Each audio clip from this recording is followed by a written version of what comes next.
Welcome back, everyone, to the first round. Actually, no, the only round of the upper bracket finals. We will be having Eternal versus Elysium today. The winner moving on to the grand finals next weekend, and the loser fighting with Calamity for the other spot tomorrow. I am joined by Prion today for the cast. How are you doing, Prion?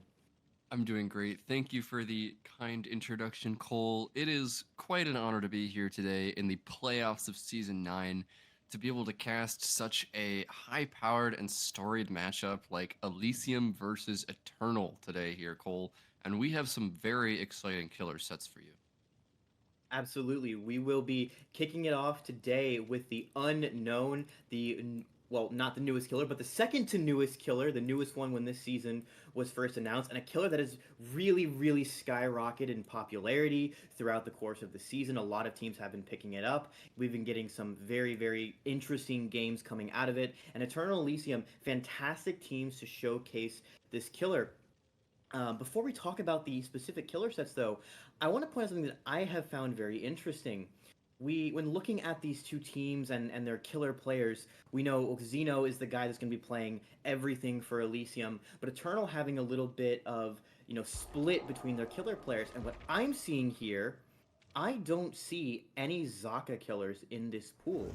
We've seen Dan on the Hillbilly, but I believe the first four killer sets we have should be Nightlight killers, and I'm curious to see how that plays out, especially since you may remember, Prion, when these two teams last played each other here, in the last week of the regular season, Nightlight was gone, I believe, at TwitchCon.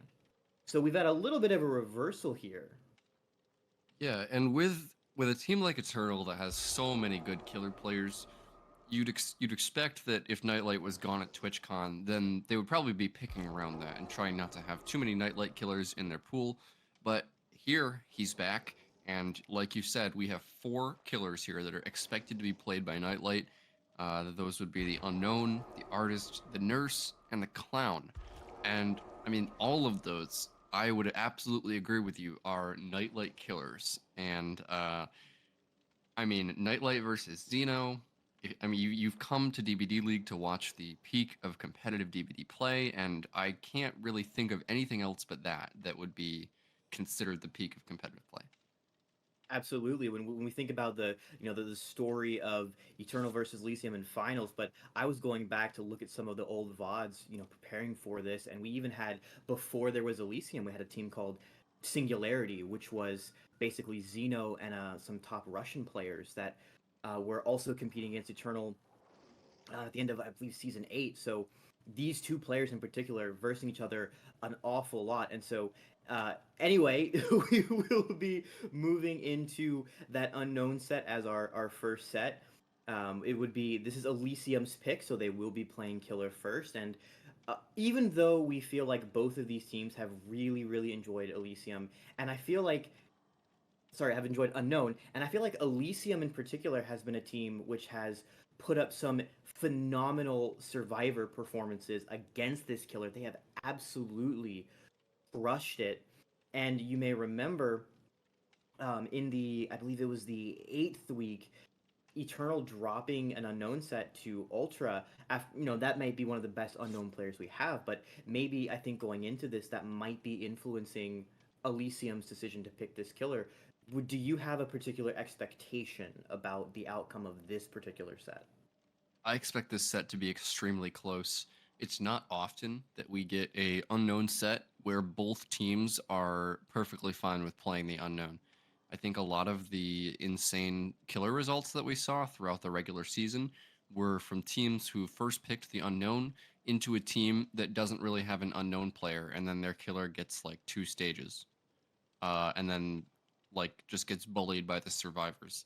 But I think the teams that we have here today, both of these teams were kind of on the how should I say this? They were both the ones dishing it out in the unknown sets throughout the regular season, and when they come together here, I just think it's going to be really close. Absolutely. One thing I want to get an expectation for you on is, do we think that Xeno's going to cook here? Because we've known this is a player who will pull out some very interesting builds And Unknown, I feel like, is a killer that you have a lot of room to cook on. You know, I think I actually disagree with that. Um, I think that you're right. Xeno does tend to cook a lot, but I also think that the unknown is pretty figured out builds wise. In the tier that he's in, we have seen barely any variation in the builds. It's been a lot of totems with a lot of playing around Pentimento, maybe some eruption here or there, and I think when we've seen a lot of deviation from that, it's not ended up well for the killer. That's fair. I do think it's been a little unfortunate how the meta has shaken up, where we saw going into season 9, well, the change of the rule set to remove pain resonance from most killers, and then we had that patch in the middle of the season that also nerfed pop quite a bit. So that's really left us with Ruin and Eruption as the options that killer players have for their regression perks in most sets.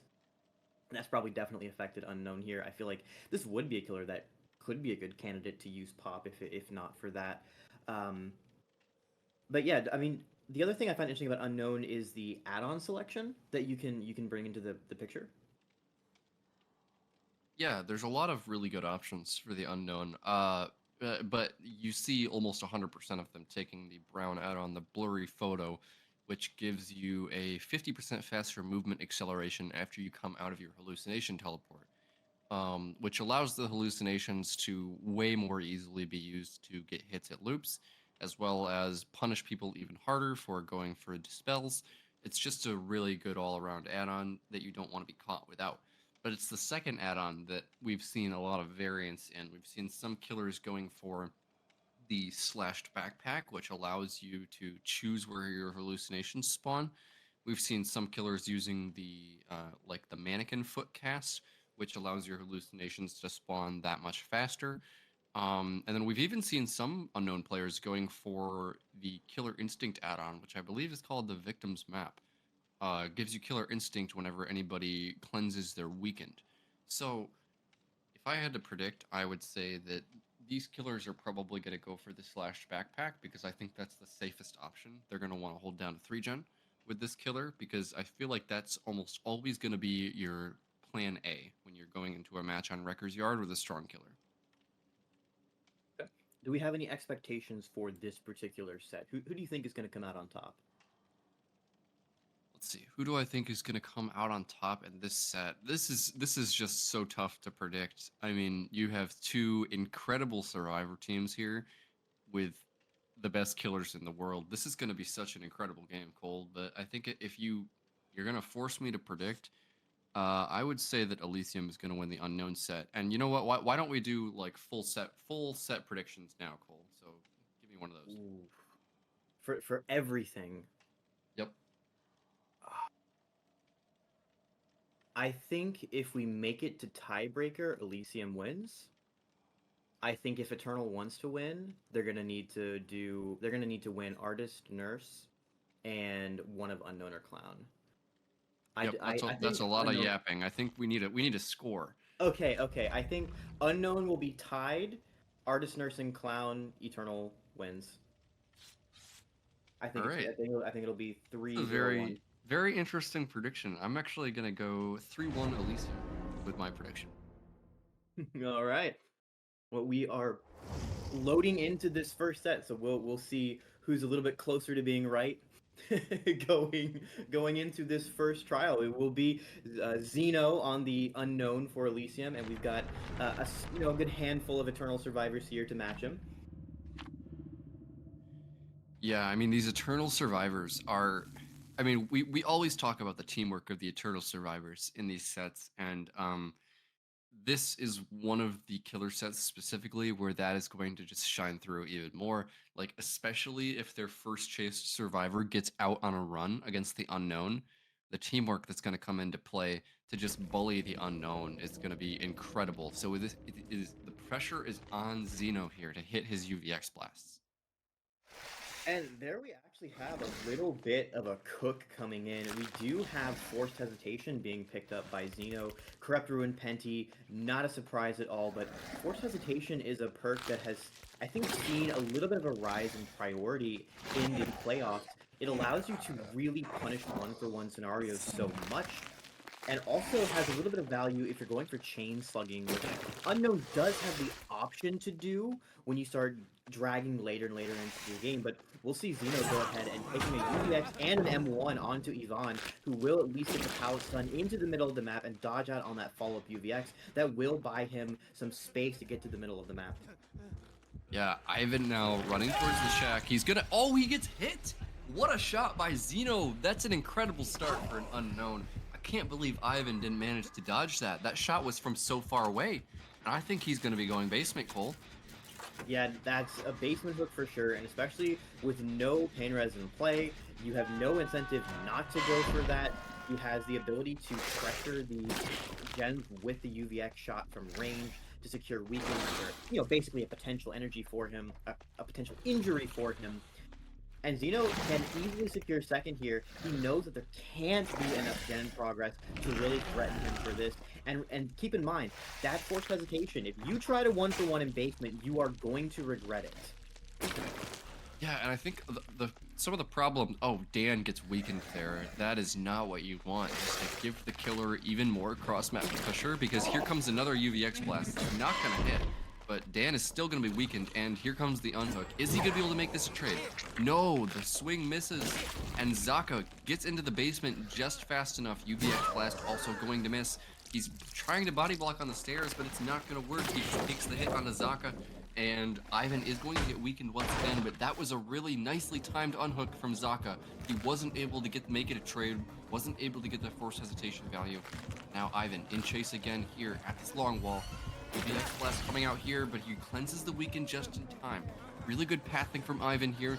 Forces out the window vault from Xeno, but he makes it back to the pallet. You really want to be careful to die away from basement. You don't want to go back there. You need to get some distance away from this. And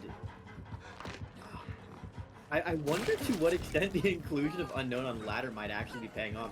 We know these are some players that play ladder a fair bit. Yvonne is able to make it to this pallet after cleansing his weakened status, and we see Zaka sort of hovering around. There's a teleport coming in. It catches Yvonne a little bit out of sort, but he dodges. No, he does not dodge the UVX. He's got a good pallet here, and it is chained to a very strong window at this long wall. But he's probably playing for a save from Zaka. We know this is a playbook that Elysium has used repeatedly, having someone hover around for a pallet or flashlight save, making the killer second guess. As that second generator is completed, Yvonne cleansing his weakens just in time for these UVXs to not get the down on him. Now there is a hallucination at this pallet loop. Such great camera work here from Yvonne, and he's just able to cleanse the weakened perfectly in time. This is such a good chase for Eternal, as he gets another pallet drop. He's cleansing his weakened once again, and now he makes it to the crane. This chase is just going from bad to worse for Xeno. He's gonna dodge one more shot here. He's not gonna be able to. Oh, and was that for the people trying to come in from Zaka there? Yeah, I think that's an attempt. And with We're Gonna Live Forever. Yeah, that's where. Now it would not have actually. It would have actually given him the speed boost, yeah, because Zaka was the one who had gotten the save earlier. So Yvonne would have been bolting off at lightning speed, but now forced hesitation actually punishing Zaka there for that attempted play. Both builds here kind of playing into that slug game, but Xeno's coming out on top. We do have a third gen popping, but now with Yvonne on his second hook and Zaka slugged nearby, this is an enormous amount of pressure for Xeno to come over here and secure these stages. That Hexoden being broken in the distance means that if Xeno wants to go for a Pentamental on that, he has to leave both of these bodies, and he's not going anywhere. Yeah, and this is a good amount of pressure here for Xeno, but he's still not out of the woods yet because there are 2 survivors standing and only 2 generators to go. So if these survivors wanted to, just crank generators, but they really do want to get Ivan off of this hook. Zaka is going to get picked up. Dan here, he's weakened and very close to the hook. He's not going to take that UVX shot, cleanses the weaken, and that's going to allow Nightlight to get the save almost for free. Does Nightlight make anything here? It doesn't matter because Ivan is still getting tunneled out. Yeah, and if Yvonne is able to last long enough, he will have hope in the end game, but it's not looking like he's going to be able to use that perk very much. That is going to be his third and final down. Not quite able to crawl to that pallet. Teammate not coming in for any kind of save. And Yvonne will be dying with 2 gens remaining. Eternal Survivors going into that 3v1. We will see Zaka cleansing some hallucinations around the map, wanting to deny Xeno a little bit of map pressure.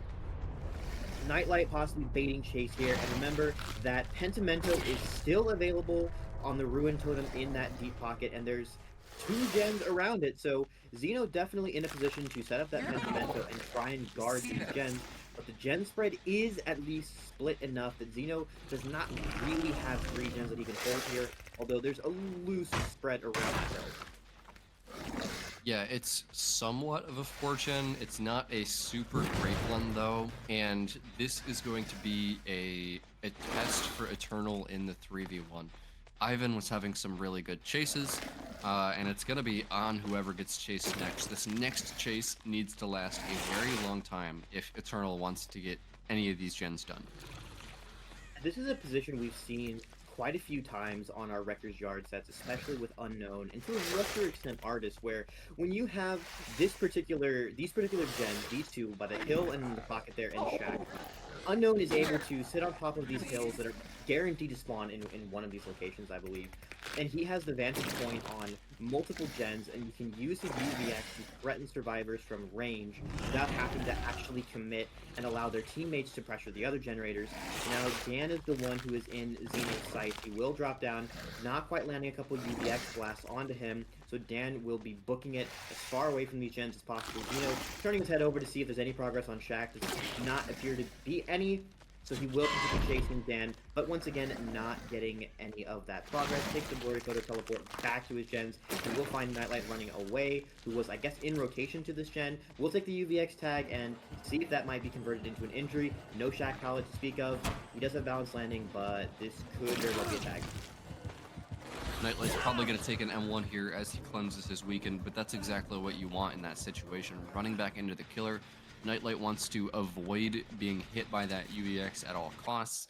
And we have Zaka cranking this generator that's probably the furthest away from the killer right now through the Pentimento, just making sure that the win condition for Team Eternal gets that much easier. It's exactly what you want to do in the 3v1. You want to have some safe survivors doing a safe generator so that you can focus all of your resources on that final generator for the 4K1 win condition. Dan now in chase at the TL wall, takes the vault. He's going to dodge the weekend. Really nice job there from Dan. He's now going to run towards the crane where there is no pallet, but he's just trying to take Xeno as far away as he can from the generators.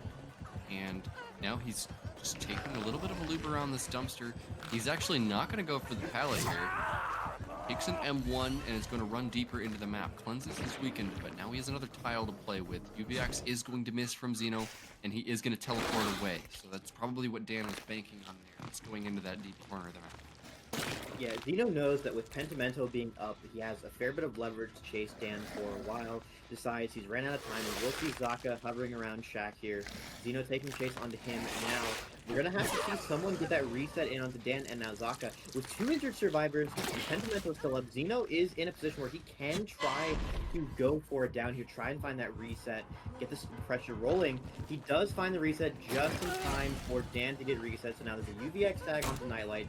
Zaka also UVX tagged and injured rather, Dan being the only healthy survivor. Xeno does find the down onto Zaka, and Zaka unfortunately has rotated a little bit closer to this gen spread, so probably going to get dragged into Xeno's territory as Dan is working Shack. Nightlight going deeper into the territory even further, possibly hovering for a pull. Taking the teleport will cut Nightlight off, and this will be a UVX at a minimum, and this is a tile with a short loop tile rather, so could very easily be a follow-up UVX onto him. Yeah, this is a lot of pressure now coming out for Xeno. That down onto Zaka was so important. Really not good that Zaka got caught anywhere near the gen setup there. As Nightlight now taking an M1 near the generators, gonna dodge out on the UVX blast. He does have a pallet here that he's probably gonna use. I'm surprised that one hasn't been used yet. We almost get stuck on the car there, but Xeno is not going to commit. And it looks like survivors of Eternal are gonna be focusing on that Shack gen. Yeah, and the thing is we're seeing is just how threatening Pentimento is. when you know this perk can be in play, anytime you cleanse Ruin, you have to be afraid of that location in the future. What happens if I die on that totem? What happens if the gens are still around that totem?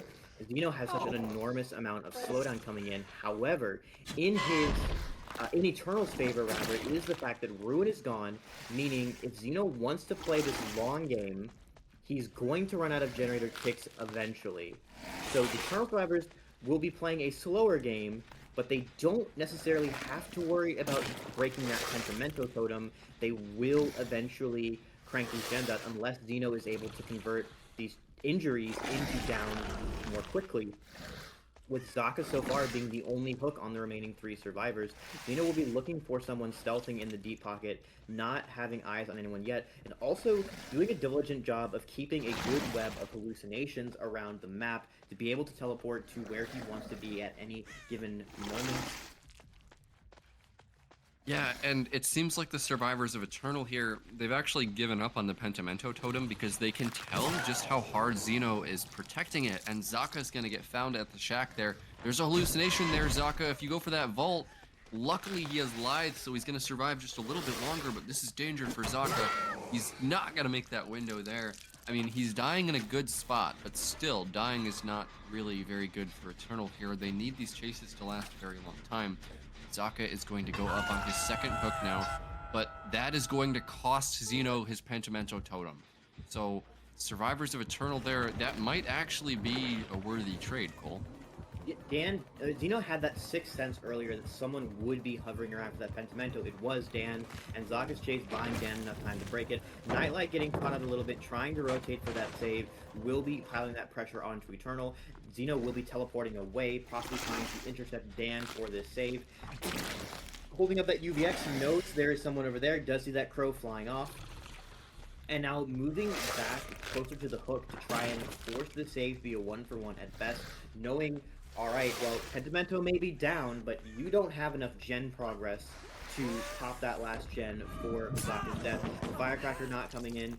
Well, not Firecracker, blind not coming in. That is not enough time. Like, this is going to be a tragedy. It's going to be a 1-for-1. Now that forces hesitation, Zaka is going to be tremendously slowed. He still has Lithe though, so that will counteract the fortification a little bit. And the base kit BT will protect him for a bit on this tile. UVX blast coming in, knocking. Oh, the weekend on the lingering hitbox there. This is going to be tragedy for Eternal if they're not able to pull this back. This will be a down to Zaka soon, and Dan also being down. Nightlight injured, the last man standing afterwards. He's got a good path here, but Zaka continuing to chase here. He's dodging these UVX blasts, but I'm not sure if he has any resources left. He's got one filler pallet, but he's not going to make it. And oh, Cole, that double save was just not on time, and Zeno punishes it perfectly, and that is the opening he needed to secure a 4K1 result if he can just down these last 2 survivors. Yeah, this is the pattern that we see time and time again.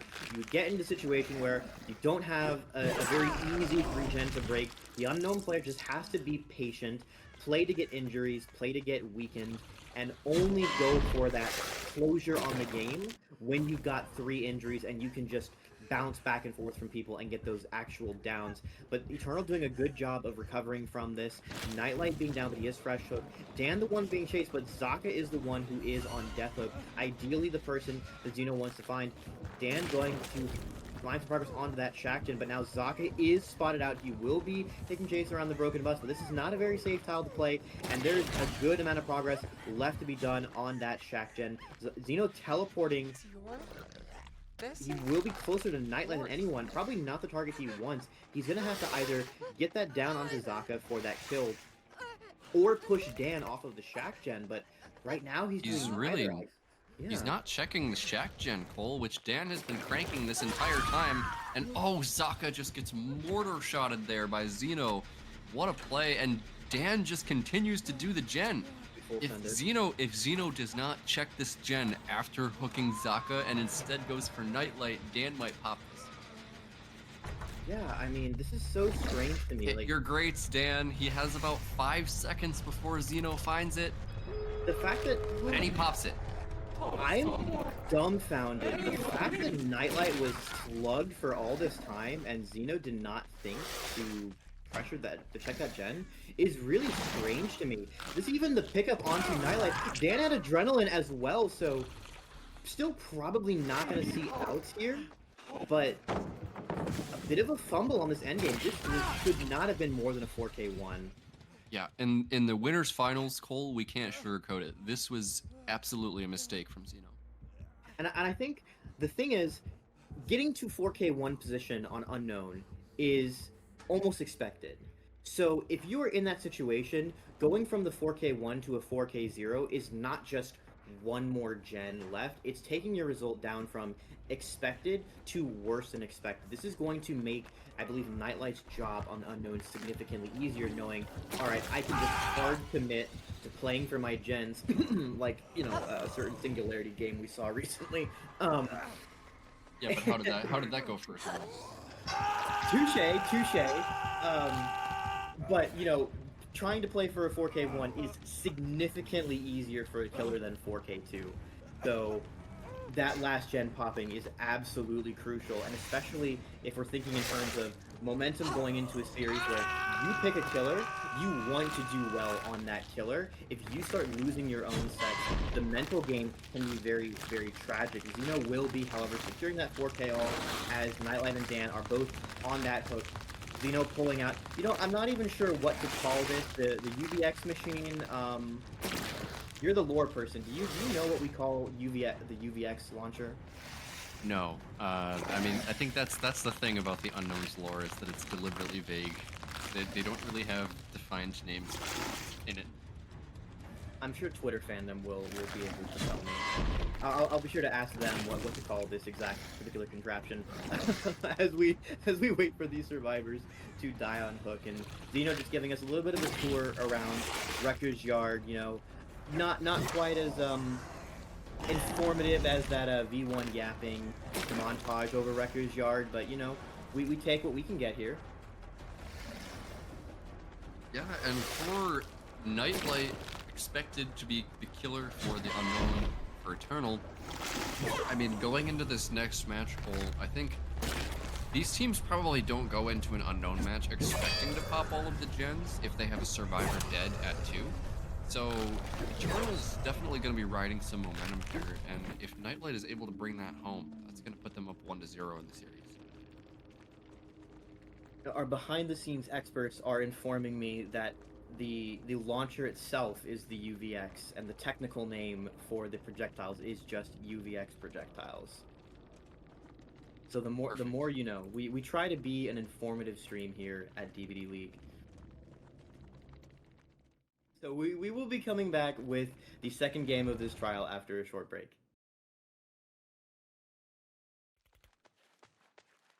Welcome back, everybody, to the Wrecker's Yard for set number 2 of Eternal versus Elysium Unknown gameplay here from Nightlight, and he has a 4K1 win condition to meet here. Very quick and easy to understand, and he's immediately going to find a first chase here onto Marcos, holding the UVX out, and he is going to get his first weekend there, but Marcos has a pretty good tile to work with. We do have this short wall jungle gem, and I want to highlight that, as that injury comes in, Nightlight rocking that Devour Hope over Forced Hesitation, giving him a second shot at Pentimento if the Elysium survivor starts planting Totem.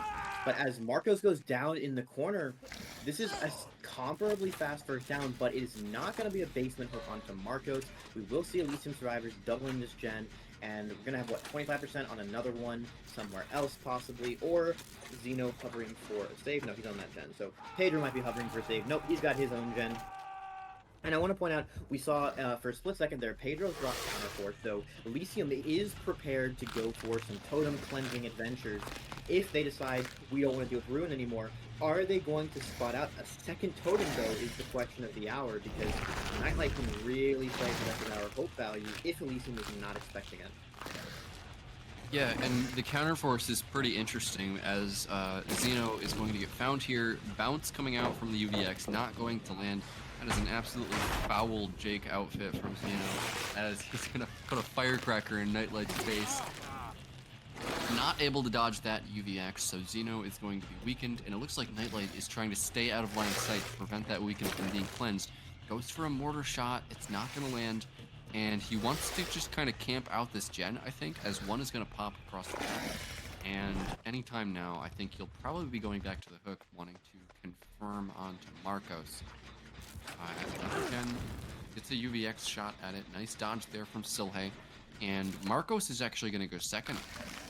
I'm a little surprised by that, and we did also see Silhe rocking the FTP We're Gonna Live Forever, so Elysium also again preparing for that possible chain slug. They might just be letting Marcos die on hook in exchange for breaking any possible gen spreads, but Nightlight seems like he's very happy with what he's got around this hook, and especially with Devour Hope later on in the game. That's the second gen being completed. No sign of Elysium survivors coming to rescue Marcos from this hook.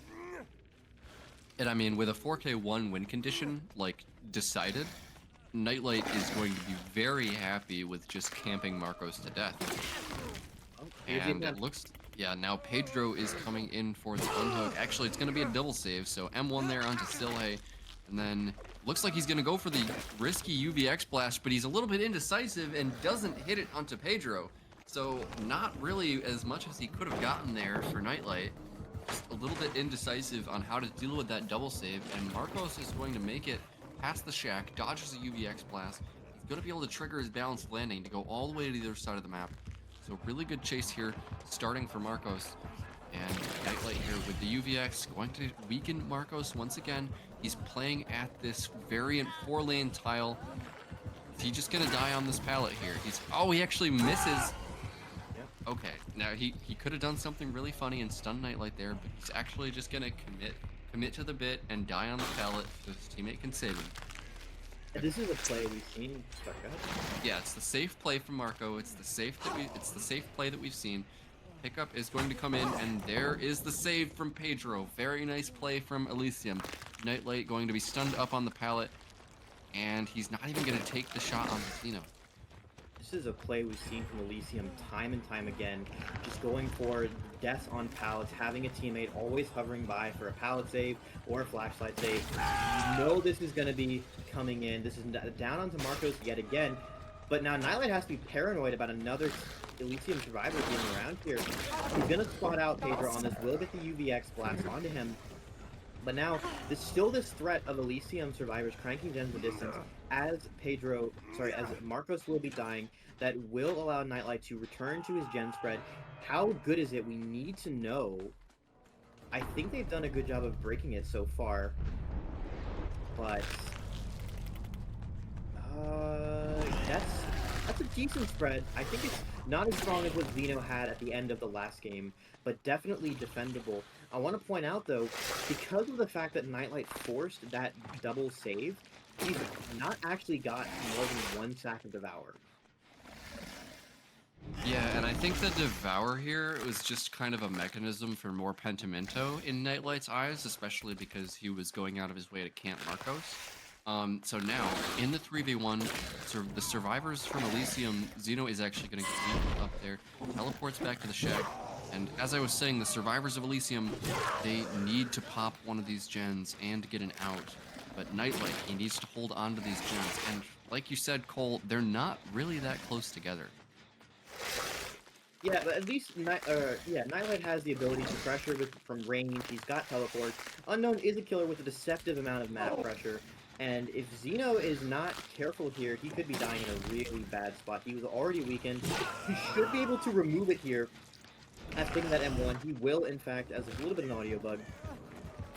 But now, gonna get weakened right again, and he needs to get as far as me as possible. Nightlight seems like he might be worried. No, he will take a teleport over to Shack, will find Pedro, but Pedro is able to dodge the UVX even though he is injured. Now, still the healthy survivor left in the map. Nightlight going for the UVX and trying to bounce it, and that will be the tag. Nightlight doing a good job of these bounces in these most recent chases. These guys are playing with fire right now. They need to reset and stop taking chases while weakened at the shack. Like, they need to be more careful here, as I mean, Scratch Marks found again at the shack, and that's going to be the weakened Silhe. He's going to barely dodge that UVX blast, but still, I think these survivors, Elysium, you need to reset. Yeah, they're playing super greedy, and I think they're gonna know. Okay, there's a double reset on the patrons. You know, they were 99ing it. They were at the fun bus over here. Nightlight will find them out, and I think they have the heads up that if they are all injured, that will allow Nightlight to possibly snowball. Nightlight now going for and teleport back to Shack, going for some DBDL up the hill, colliding with the hill instead.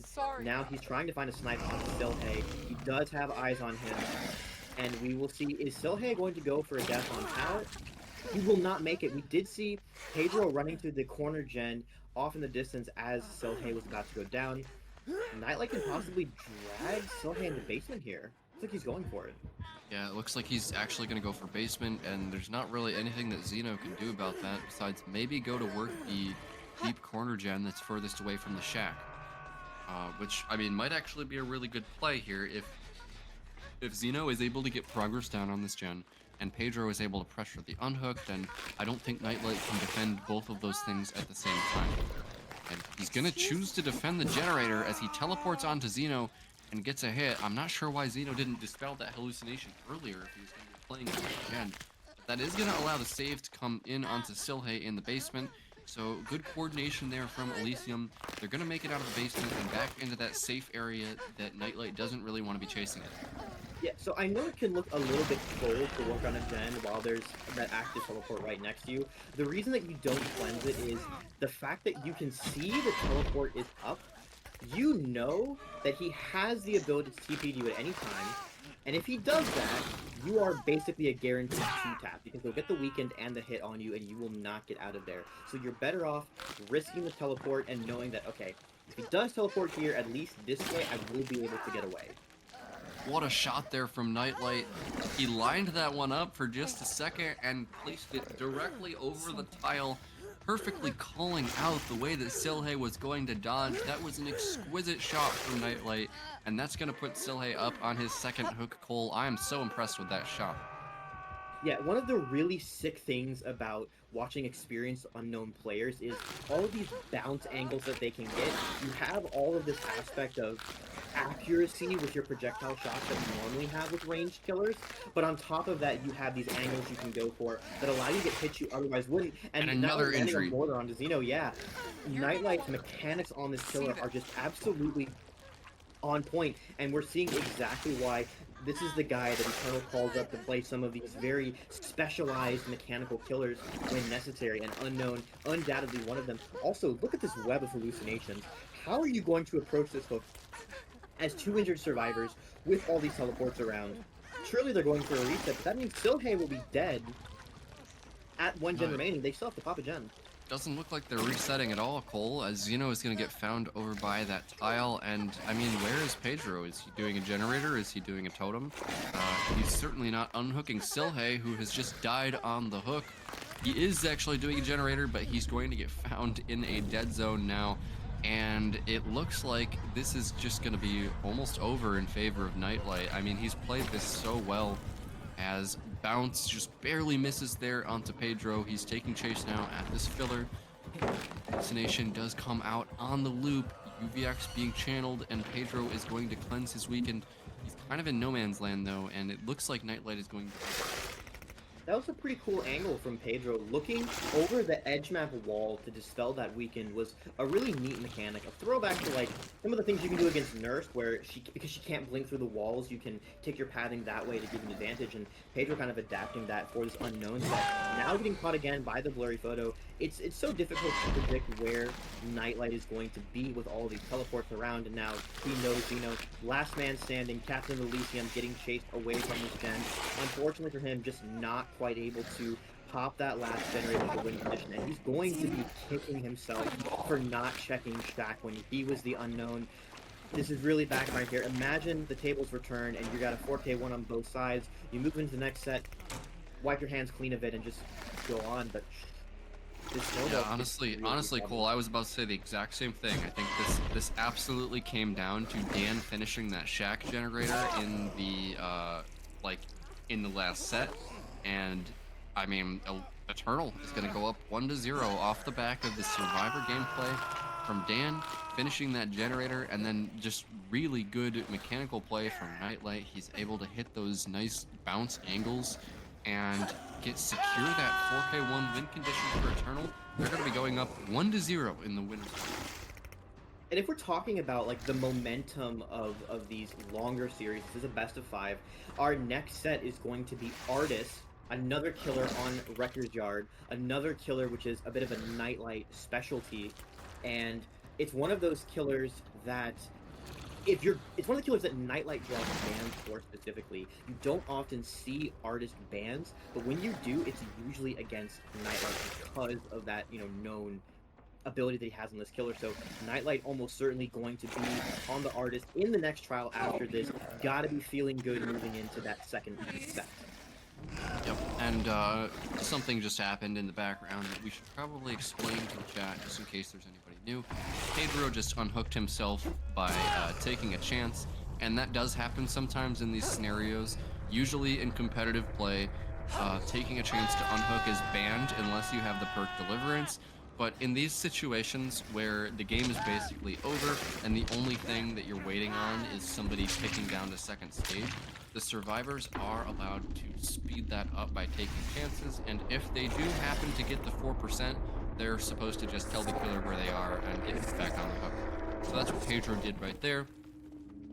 No rules were violated there, but this was a very important win for Eternal. Up 1-0 on Elysium's killer pick, and now they're going into their own killer pick, the Artist. Don't go anywhere, guys. This is only going to get more exciting. We will be right back after a short break.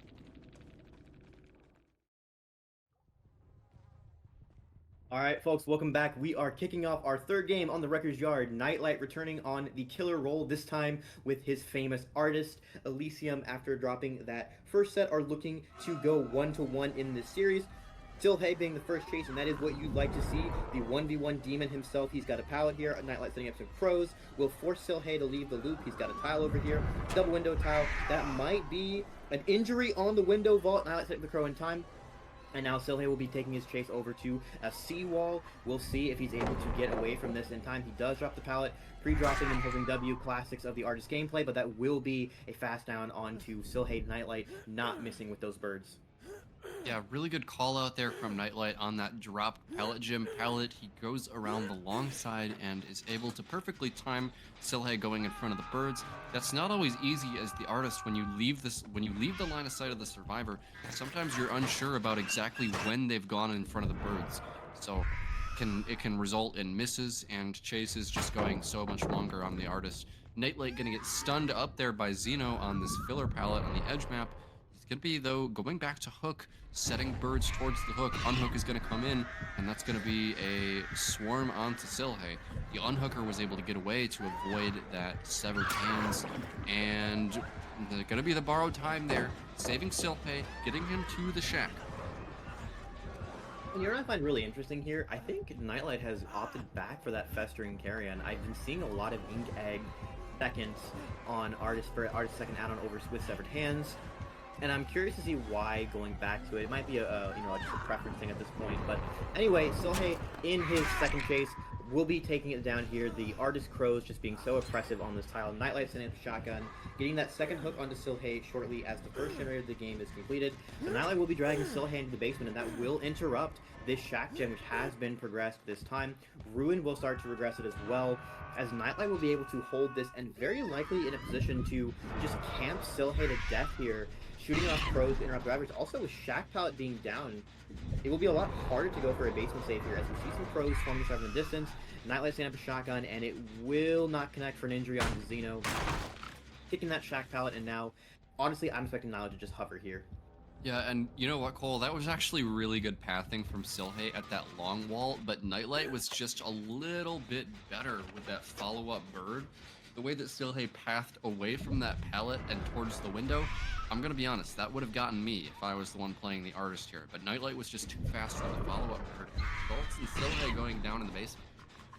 Interesting to me sometimes is how you have certain killers, and Artist is one of these, where you have a power that ooh, as there's a cross-map injury from the birds, but we see you have a power that has distinct implications for chase and different ways you have to play around it in chase, but you don't ever really play it in 1v1s. You don't practice for it, so all of the experience that you're getting is in a 4v1 environment, and so the comparative experience that you have from like a top ladder player is not quite as pronounced in a set like this compared to say Unknown or Wraith or something like that. As we enter into the 3v1 this time with an injured Pedro who's gonna go down and near the basement, this could be a repeat. Now, this is not looking good for Elysium as Nightlight finds another quick down after Silhey has already died in the basement. Where is he going to choose to put this survivor? In the basement once again, on the back hook, no less. And, I mean, it looks like Elysium has one gen that's almost ready to pop, but not really much progress besides that, as Ruin is still going. Nightlight has Noed in his back pocket. He's fighting another survivor on a generator, and, I mean, he's in a really good spot here, Cole. His downs have come in so fast this game. His chases have been perfect. I don't think he's missed really any birds so far in these chases. Absolutely not. And I think one of the things that we've seen from Nightlight's artist performance is his artist has been a really powerful chase killer. A lot of the artist gameplay I've seen recently has been really emphasizing the macro aspect a lot more, but not appearing as impressive in chase as Nightlight's has been. Xeno taking a swarm. We are down to 2 gens remaining. I think this killer should be out. And that's part of why Nightlight has gone for that Noed, because he knows, okay, I should be going to endgame, I should be getting value out of this perk, but he's able to pressure these last gens and possibly having these downs occur in a defendable position, having them occur fast enough. Another injury onto Xeno cross map.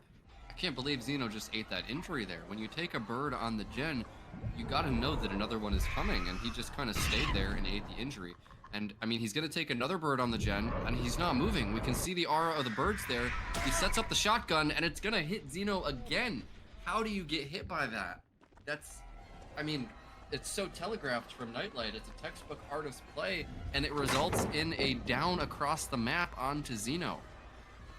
Yeah, this is an absolute tragedy. You know, we know of the 3 teams that are left in playoffs. Elysium is the one that is... And the unhook just doesn't come into play. He will get it, but still only one survivor standing at a time. This should be curtains for Elysium survivor team here. Looking at a 4K2, and I feel like this is the survivor, or the team in general, that we have left in playoffs who is the most prone to playing really greedy. And we're seeing that here, and it has just blown up in their face in an awful way, as Pedro's going to have to find a way to last and chase at a double window, and then also pick up his teammates. But also Ruin is regressing all of this progress that we greeted for, as that's the down on the Pedro. This is going to be a 4K2 for Nightlight, and good luck getting a 4K3 on Artist. Yeah, I mean, just an incredible result from Nightlight, but also, like, the chases from Elysium were just not long enough for a killer set like this. And I think we can't just gloss over that and the way that it affected the outcome here. I mean, obviously, Nightlight is an incredible artist player. Lots of teams will ban artist into him, but you have to expect from a team that is the caliber of Elysium that they are going to be able to last in chase against an A-tier killer in a winners finals match, and that just wasn't the case here. Cole, Nightlight played this so well. I don't think there was any chases that went more than 30 seconds. I really, really desperately want to make a joke about this series being for the birds, but I can't find the punchline. So I'm just gonna let you dwell on that possibility for a second. Well, me and chat will hope that Cole does not find the punchline for whatever that was going to be. But Nightlight here, I mean, he's got to be feeling good. Securing a 4K2 on a killer that is usually outs in this format with only Ruin as his regression perk. And, I mean, this is looking like trouble for Elysium, as we are going to be going to a short break, but don't go anywhere. Elysium is going to have a mountainous win condition right when we come back.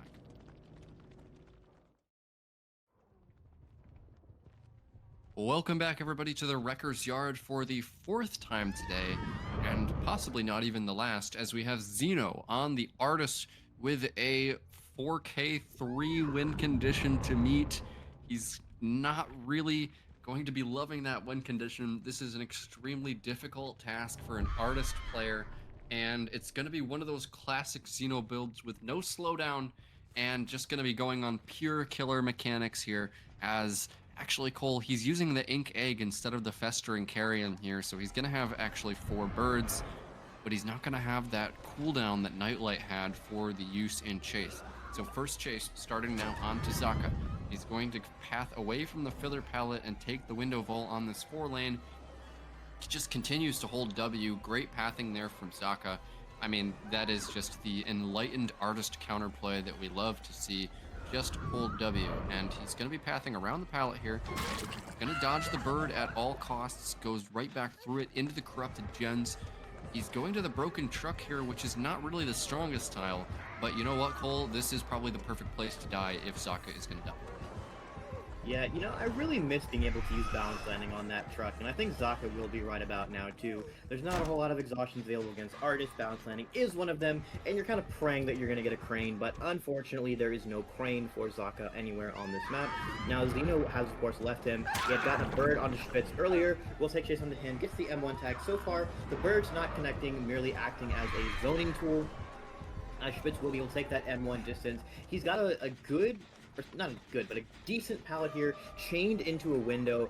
Always a nice setup to have against any kind of anti-loop killer. Now Zeno switching to Dan, tags him through the window. Dan looping a little bit too tightly there. Zeno with the full send will secure him another injury. But so far, these injuries are not amounting to downs, and the bird accuracy is just not quite there.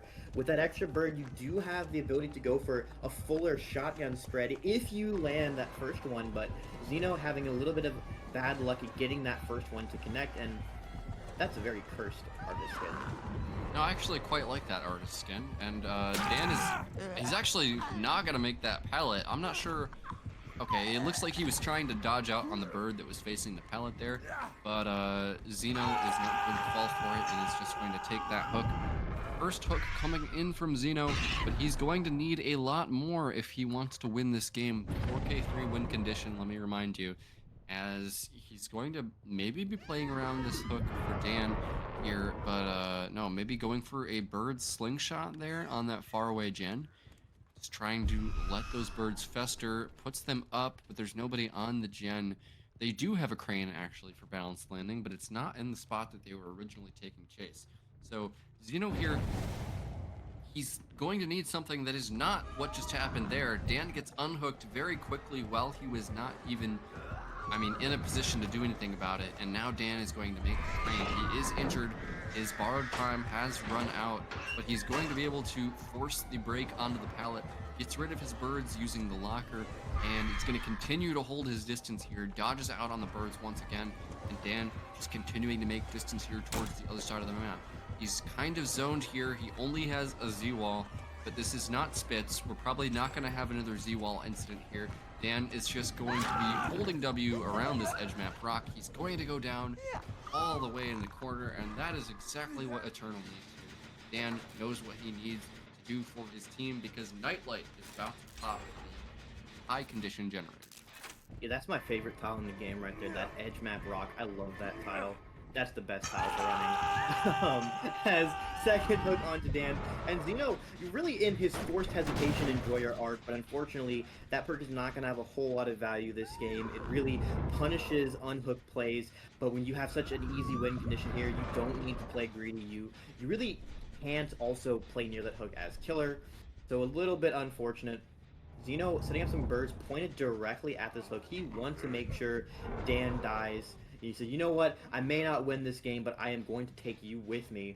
He will move over, will pressure Spitz off of the Jack Gen, out of birds. The unhook comes in, and he is committing instead to Spitz. Actually, no, a little bit split on his decision making. Birds flying off, getting a bird onto Zaka, chasing Spitz a little bit, now going for that tunnel out onto Dan is going to be a little bit rough here. Dan doesn't have any more pallets to play, but he's Iron Will Ace. It's basically impossible to hear him. That will make it very easy for him to play for pathing, as he also now has teammates who can hover for pallet safes because they're in a position where they can just go for that. They don't need to worry about their gen pressure. Yeah, and Cole, as Dan is on his final chase here, this is what I don't really tend to like about forced hesitation. we see so many killer players bringing it these days, but I feel like more often than not, what happens with forced hesitation is what we saw this game, where the killer brings it and expects to get value out of it, but then they don't actually force any one-for-ones, and they get unhooked on while they're far away from the hook, as that is going to be the win condition generator there popped for Eternal. They're going to be going up 2-0 in this series, Cole, as Dan, still alive in chase. I mean, it doesn't matter anymore, but he has had a very good chase against Xeno in this game. After that very shaky start with the window hit there that he had, I mean, that was a little bit embarrassing, but I think this chase is going to make up for it for Dan. Yeah, I mean, at this point, you already know you've made the win condition. You're at this point playing to send a message. You want to absolutely crush Elysium's mental going into that third set, knowing you only need one more set win to win that entire best of 5. And going into the grand finals, looking at, oh, well, we got here 3-0 is a really dominant position to be in, as Dan will be dying, but for his death, for his tunnel out, Eternal Survivors have popped all 5 generators, and those gates are looking quite a bit far apart. They should certainly be able to pop one of these, and I believe Xeno did have Noed, so there is a risk of another down coming in, but Zaka is already injured, so Noed here really only getting a little bit of speed and a deterrent for Eternal to actually try and save him, but Xeno will be leaving and trying to pressure a healthy survivor off of one of these gens. No, he has found Spitz at a rock, but this is a very safe loop. At some point you'd have to break that and zone him away from the gate. Yeah, Spitz is going to take the bird there. I wonder if he knows about the Noed. Just doesn't care about getting injured by the bird. Xeno is finally going to break that pallet, and Spitz looks like he's just going to go and accept his fate in the edge map. Probably not going to be making the door. Body blocks are not going to be able to come in because of Noed. And, you know, I expected Spitz to fake that window, actually. And he gets another fast vault onto it, too. Spitz just showing his 1v1 skills off here in the end of the game. Runs past that bird and is now going to make the pallet, but he's not even going to use the pallet. He's actually maybe going for hatch here, but I don't think he has enough distance. He's going to taste the Noed. Spitz goes down. That's going to be a 6 stages result for Xeno. Definitely not what Elysium needed here. They are going to go down 0-2 in this series as a whole. Things are not looking good for Elysium full. They need to find something here, and they need to find it fast, or Eternal is going to sweep. Yeah, we've got a nurse set coming up next. A little bit change of pace. No more green on our screens. We're going to be going to Cold Tower 1, a little bit more blue for a nice change of pace. But Xeno versus ELY Nurse. Short of injecting laser into this somehow for a 3-way competition, I don't see how we could get a better pair of nurse players to go for. Well, I mean, laser is injected into the conversation because whichever team loses this set is probably going to have to play against Laser's nurse tomorrow. Fair enough. So we'll see. It will be Xeno kicking us off with his nurse in the first game of this set after a short break. Welcome back, folks, to the third and possibly last set of Eternal versus Elysium. Xeno on the nurse, down 0-2, looking to put a dub on the board for his team, bringing Ruin, Undying, Thana, and Corrupt, of course, trying to find a survivor stealthing edge map. So far, no eyes on them. Going off pure game sense here, no spies from the shadows anymore for tier 1 killers in DBDLeague. Xeno checking some lockers. He is absolutely sure someone is around here, but they are not to be found so far. Very interestingly to me, we've been seeing a little bit of a reprieve from ELY's Survivor gameplay, focusing purely on killers so far, as Xeno will finally get his chase onto Zaka. I believe this is the Claudette. Yes, it is, as his Ruin Totem has been broken. Now getting the Fragile Weeze onto Zaka, getting the Thana value, getting the Bad Man's Last Breath value as well. Zaka going to run far into bottom side and see if he can last. Really nice pathing there from Zaka. I mean, he does take an unfortunate first hit, but he is able to dodge out on 2 blinks there. And it looks like he's going to dodge out on 2 more blinks there. Nice edge map pathing from Zaka. And it looks like he's going to be staying here as Xeno is leaving. Really good dodges there from Zaka.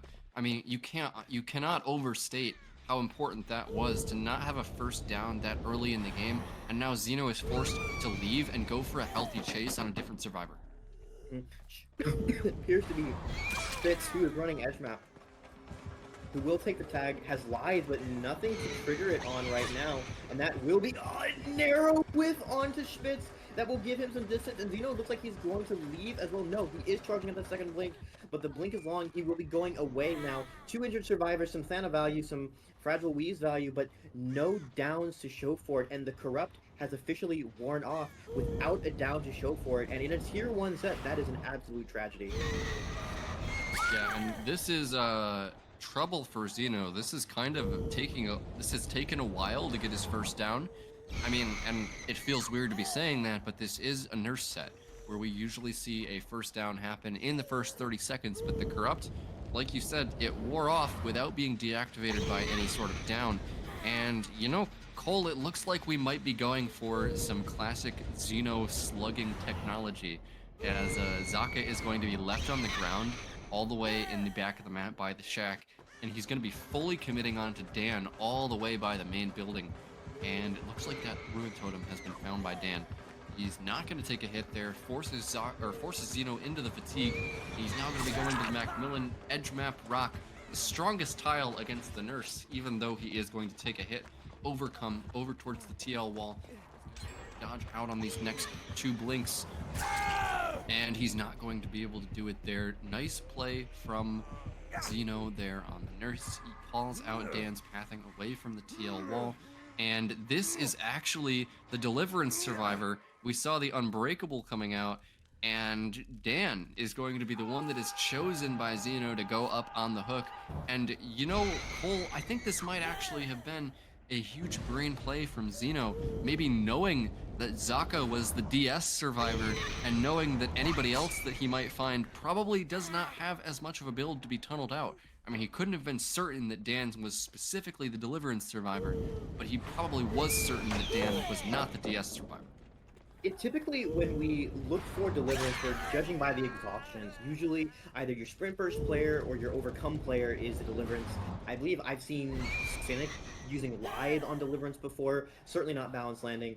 And so, Zeno, I guess, inferring that Dan would be that player from his build that he's seen, expecting it on the Overcome over the Sprint Burst, or maybe just the fact that Zaka was the first player to be found, but now he will be tunneling out Dan, and because of his build, he's the one player on Eternal who does not have an anti-tunnel. He's the one player who does not have an exhaustion that he can use if he's not getting reset. He needs to get healthy for that Overcome to be available again.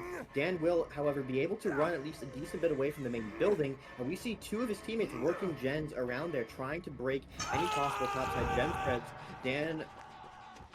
Zaka getting pressured away from this gen by Zeno. Has Sprint Burst, but it's on cooldown. Will be coming up so close from now as Zeno sort of holding this gen and the hook at the same time, able to pressure with a charged up blink. But we do have this other topside gen as well. This is such a powerful hook for Zeno. Just Dan is on death hook at 4 gens remaining, and he's in a spot where, okay, actually, I don't know why I even talk, because Zaka, again, with a perfectly timed unhook when the killer is not looking.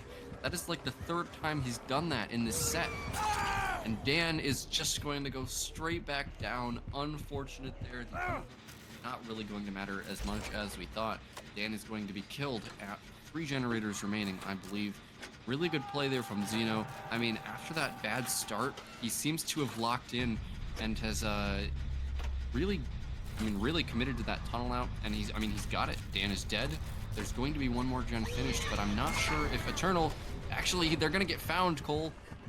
Yeah, but they will pop that. I believe Zeno would have checked Zaka's gen earlier, seeing no one there, expecting them to be doubling this other gen topside. So we will be down to 2 gens remaining, but all 3 survivors injured. None of them hooked so far. Zeno kind of leaving to make sure that none of these other topside gens have been pressured.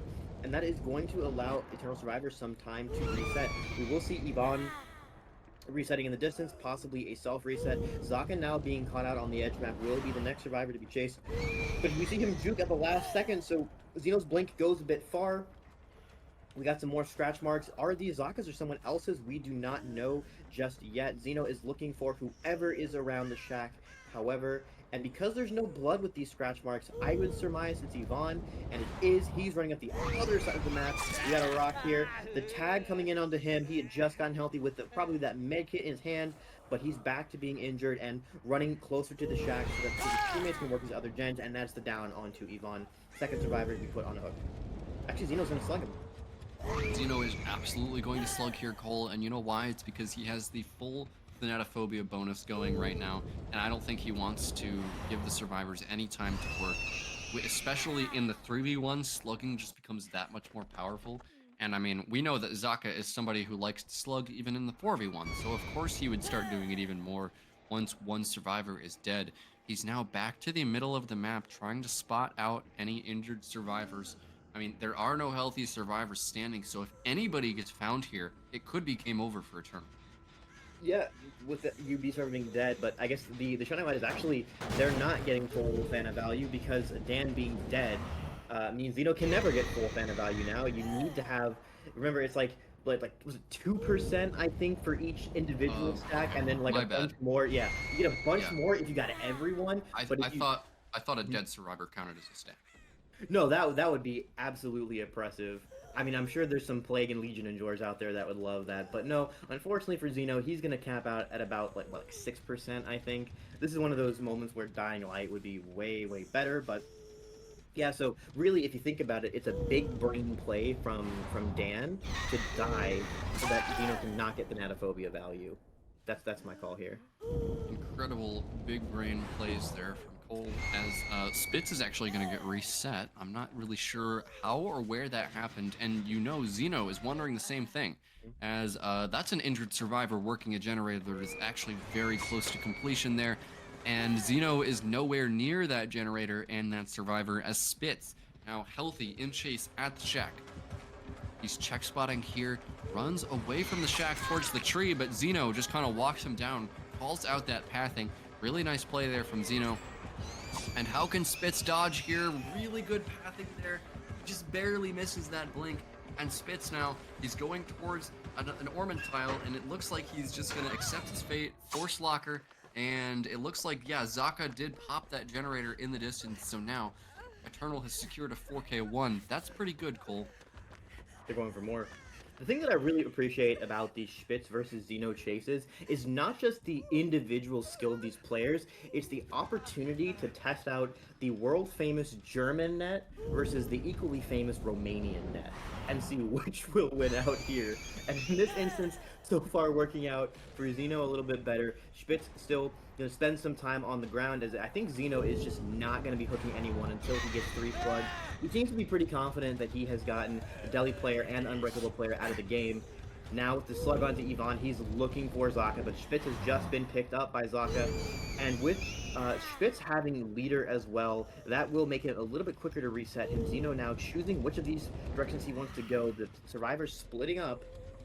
Zeno holding the middle of the map with a fully charged blink in case he has eyes on someone. He does see someone over in that corner, but he possibly looking for the other survivor. I believe this could be Spitz, and it is, who will get grabbed out of the locker and probably dropped again.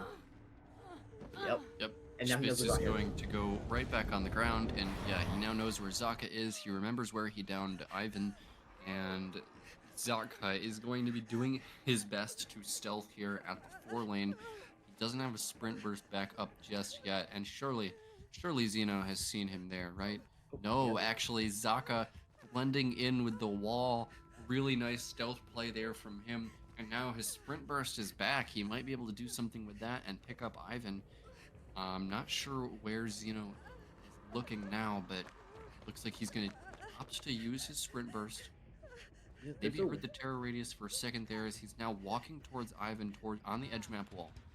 Yeah, there's a world where he can look to cleanse a totem and get that inner healing, inner strength, whichever you prefer. The pickup knuckle coming in!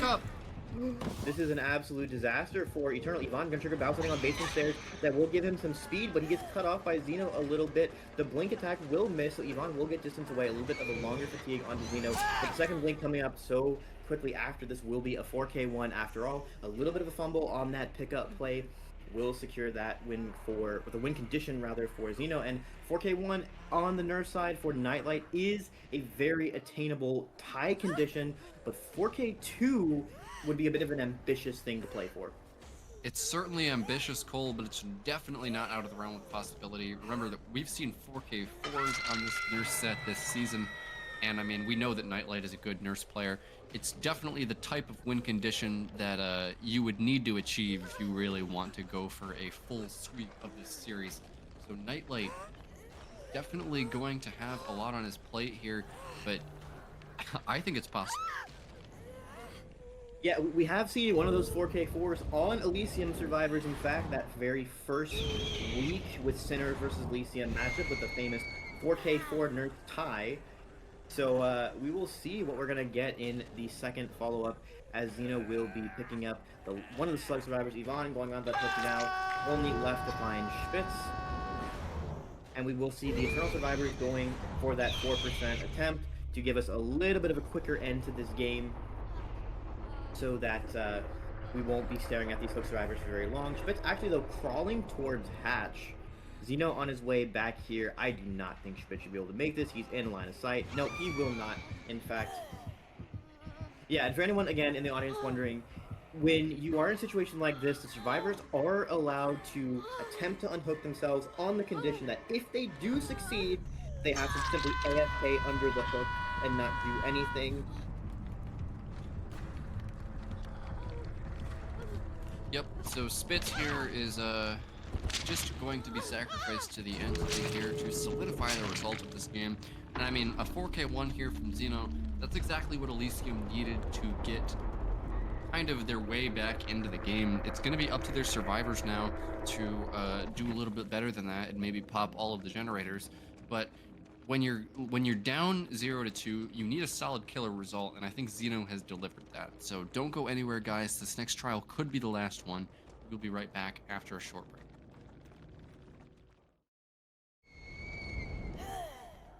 Welcome back to the Cole Tower, everybody, for potentially the final trial of this match with Nightlight on the Nurse, one of the best killer players in the world, going up against Elysium, one of the best survivor teams in the entire world, and he has a 4K2 win condition here that if he is able to achieve that, Team Eternal will have a full sweep over Elysium in the winners finals. There's a lot at stake here, Cole, as first chase starts onto Silhay with an immediate one blink hit on the edge map, follow-up blink coming in, full distance blink here, and Silhay is gonna be going down. Very nice job there from Nightlight. That's a really quick first down. This is a much better start for Nightlight. We saw in the previous games, struggled a little bit to find that first survivor and then get that first chase to close. Nightlight getting an insane amount of undying value, seeing Silhay's aura right away, getting that chase right away, as Elysium survivors are doubling this first gen to try and crank it. But Nightlight's going right there. He might be able to interrupt him. No, he's not able to interrupt him, but it will cost a tag onto Xeno. And that will reactivate this Face the Darkness that Nightlight has brought. A little bit of a spicy perk choice that will give him a lot of value, especially because he has this purple Bad Man's Last Breath add-on. Giving him Undetectable will force all survivors outside of his terror radius, giving him Face the Darkness on all of them, as now they're going to be a little bit scattered. And there's something really important, Cole, that we need to talk about, and that is that the survivor on the hook is the Deliverance survivor once again, just like the last game, except for this time for Nightlight, it happened a lot faster than it did for Xeno. They are going to get one generator for it, but that generator was doubled and they lost a hit for it, which means that there's really not going to be very much progress on the map for Team Elysium, as the Face the Darkness screams are just going to be coming in as he gets these injuries here. Nightlight seems to be confident in knowing where every survivor is, and he's going to just not hold the hook on Silhay. He thinks Silhay will go second without anybody saving him, and he is correct. Very good timing there from Nightlight, as you see Xeno was just not in time to get that unhook, and a second stage onto Silhay at this point in the game. Extremely strong position for Nightlight. I mean, we need Nightlight to come in the clutch here to get this huge win condition for Team Eternal, and I think he's on his way to it right now, Cole. Yeah, that Face of Darkness, now we see it starting to kick in. Silhay possibly going to die on this first hook. There should not be a whole lot of gen progress left, just according to my game sense, at least for whatever that's worth. I think we saw the last gen progress we had. There will be a totem being broken, it will be the Undying, but Ruin's still up, Face of Darkness still up. Nightlight going for a swing, but is Zeno in the locker? He should be going down here. Tries to go into it, but he will be pulled out of that locker. Actually, no. Nightlight wants to hold. Make sure Silhei dies. There is someone coming for this. They will get him off the hook in time. Is this an FTP coming in? It is, in fact, an FTP coming in, but the immediate tag back onto Silhei. This can be a down to Marcos as well. And Nightlight will almost surely go for Silhei again, though. I mean, it's a nice thought, but I think taking downs against Nurse like that is just not worth it. The FTP also did give Silhei his overcome back, which allows him a lot of distance. We have no eyes on where Nightlight is thanks to that undetectable add-on. Face of Darkness also kicking in here. Nightlight is a little bit out of sorts. I think Silhei has them a bit. He's looking for an edge map. He does get eyes on him, but he is a bit far away from Nightlight. And this tunnel out coming in very, very soon. Yeah, and Silhei actually needs to run for a lot longer here if he's going to stay alive. And I think actually the reason why Nightlight did not choose to down Zeno out of that locker is because he wanted to keep the Face of the Darkness up. And that's why he went straight back to the hook. And now actually the survivors have all reset, and that's another for the people onto Silhei. So he's going to have another renewed chance here at a healthy chase, but unfortunately he's really close to the Nurse, which means that he's going to eat a 1 blink hit, meaning 2 blinks are going to be coming back in very soon. And actually, Nightlight's a little bit lost there. He actually just thinks that he's still at the TL wall, and now he's finally going to go down. 1 generator has popped in the distance once again. Nightlight now, he needs to secure the 4K before any more generators pop if he wants to get the win. He had some time to play with, but this tunnel out on Silhei took a little bit longer than expected. So Elysium in the 3v1 here, they do have some room to play with, but I mean, it goes without saying that they need to have exquisite chases here against the Nurse if they want a chance to tie or win. And as that broken status wears Marcos, I think we are seeing a little bit more restraint from Elysium survivors right now. They don't want to play greedy. They should be in a position to pop 1 more gen and at least get them to tie. Maybe the win here is a little bit to ask for, but they just need to stay in this, and they do not want to get caught out. Marcos needs to get reset before we see him again. A vault occurring at the main building will bait Nightlight away from that gen spread. He will be going to blink for it. He is content that the last 3 gens around the bottom side do not have enough progress on them. He will be now chasing Zeno here around these double windows. Goes for a 1 blink to get a little bit more of a safe option here. Not wanting to try and do a prediction blink on Zeno and whiff. First blink coming in, second blink hitting the tile itself as Zeno heads up the hill, and that should be the signal for Nightlight to leave. Does not want to commit to Zeno anymore. Wants to find a survivor on one of these bottom side generators. Marcos possibly being the one in his sights, or Pedro. So far, Marcos is the one who's in danger. Yeah, and this is going to be so difficult for the survivors of Elysium, as Marcos is hiding on this rock with the sprint burst. He's going to get hit through the sprint burst there. You can't get found near the generator right there. That was such a hiding spot that was so close to the generator. And now Marcos is going to have to go edge map. He's at this rock tile. And yeah, the bad man's last breath, hiding the red light, is going to have Marcos down in the corner. But this generator in the middle of the map is almost done. They were doubling it, and now Nightlight knows what was going on there. He's probably going to have to kick the generator, and he's going to have to really worry about this spot, Cole, because if he loses this generator, that is the tie for Elysium. Yeah, but the tie here is a lot better situation to be in for Eternal when you're already up 2-0. Not being able to get Pedro with a double blink, he is just far enough away. And now this gives Zeno time to either pick up his teammate or finish out the last bit of that gen, as Nightlight is going to opt to just go back to that gen. He does find out, yes, it is the pickup onto Marcos coming through, so this gen is still going to be regressing. I believe this is the safe play for Elysium. They don't need to overcommit. They don't need to greed. Nightlight just needs to find another tag, another down, something of the sort. He gets the tag onto Zeno, the Palestine coming in, that will actually kind of cancel out his fatigue. And he will also see Pedro, who has been pressuring this gen, but it's not enough to stop the regression event as well.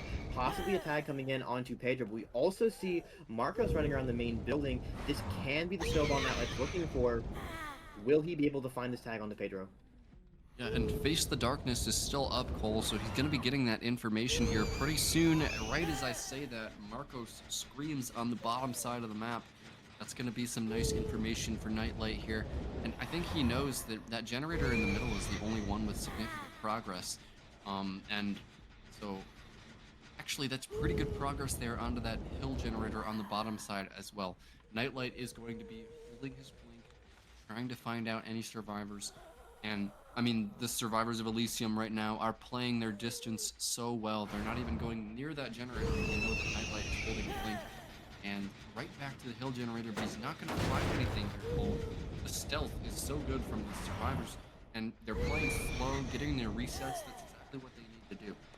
We got some survivors doubling this middle map generator, and it could also be pressuring main to at least secure that tie.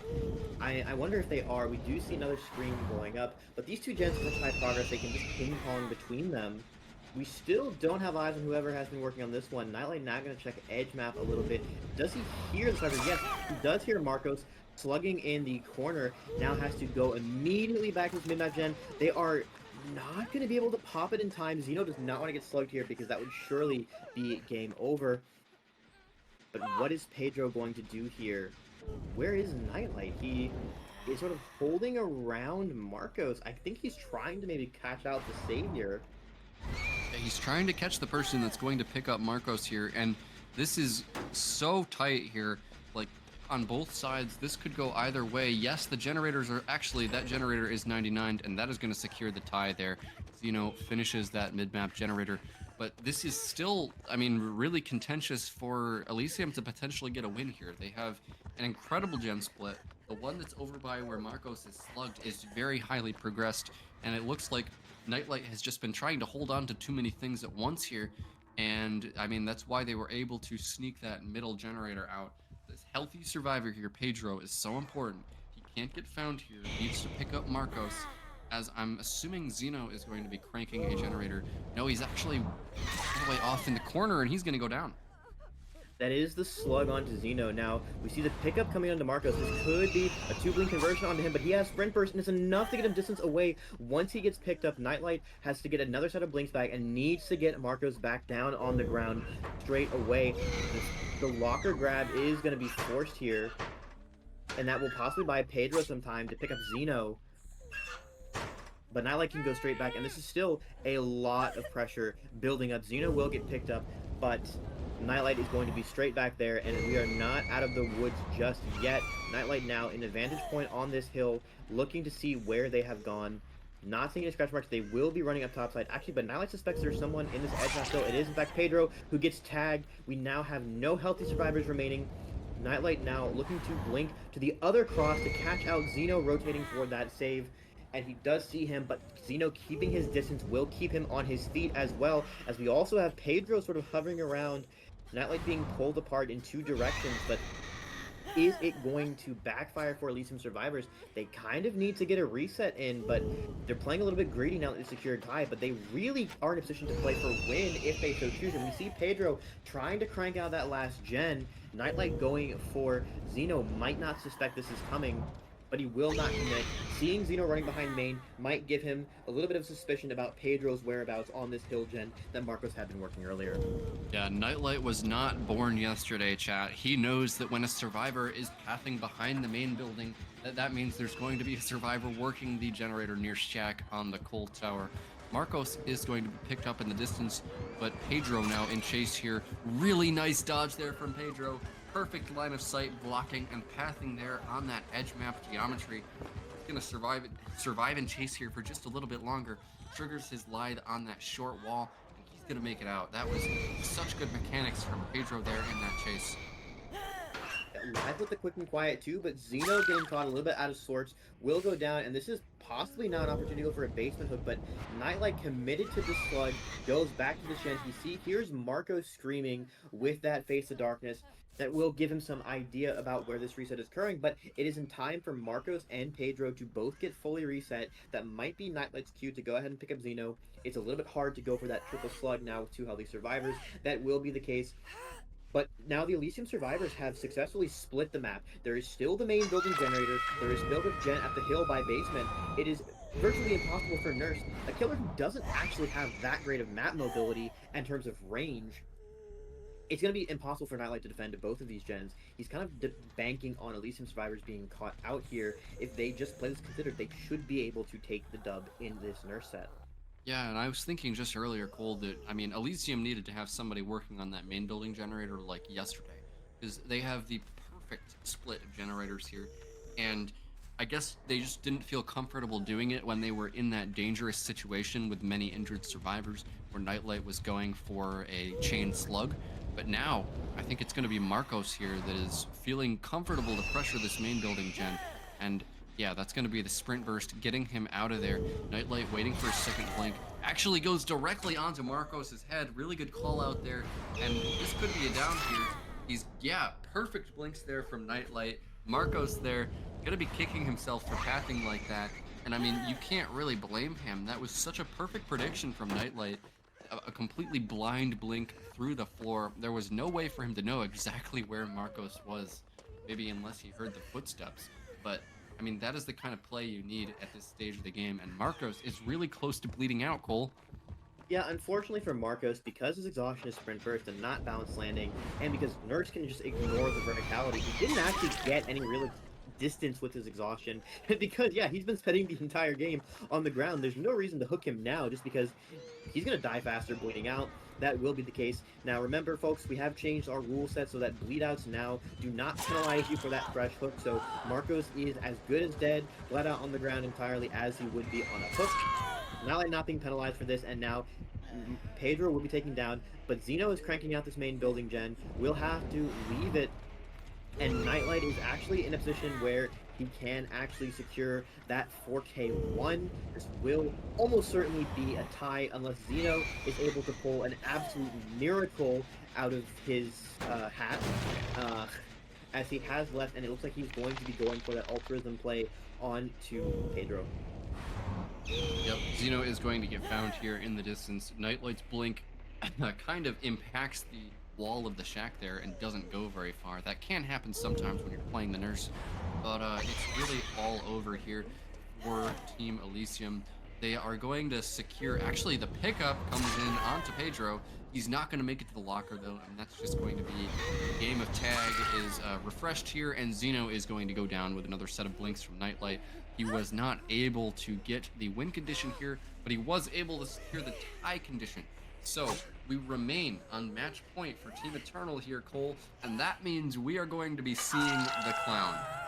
Absolutely. Elysium getting that tie here means that we will continue playing out this series. Now, in the event that Elysium wins the remaining two sets, both Clown and Hillbilly, then we would go back and replay this nurse set to be the real tiebreaker. But if Eternal wins either Clown or Hillbilly, then it just will be that 3-0 or 3-0-1, and we will not replay Nurse. Now, the Clown to me is an interesting thing because we introduced Clown to our killer pool towards the middle of the season when we had this low pro blight bug and we needed a replacement for this killer. The going into playoffs, I believe the rule committee had decided to keep Clown in the pool and replace Legion, who had not been picked at all in the regular season, the only killer who nobody picked. And straight away we saw Clown in Elysium versus Calamity, which Calamity won that set rather. And now we're seeing it again. So there are some players here who are apparently a pretty big fan of Clown, at least in this playoffs environment, and that should be something that can give Eternal some confidence.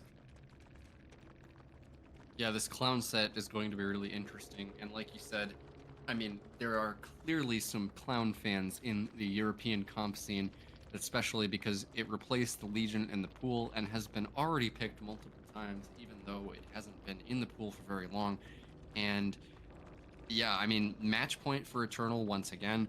They have another chance to end it here as we go into this Clown set, and I believe it's going to be them snaking back to the killer once again because Nightlight was just on killer. So don't go anywhere, guys. We have a very exciting and unique Clown set coming at you right after a short break.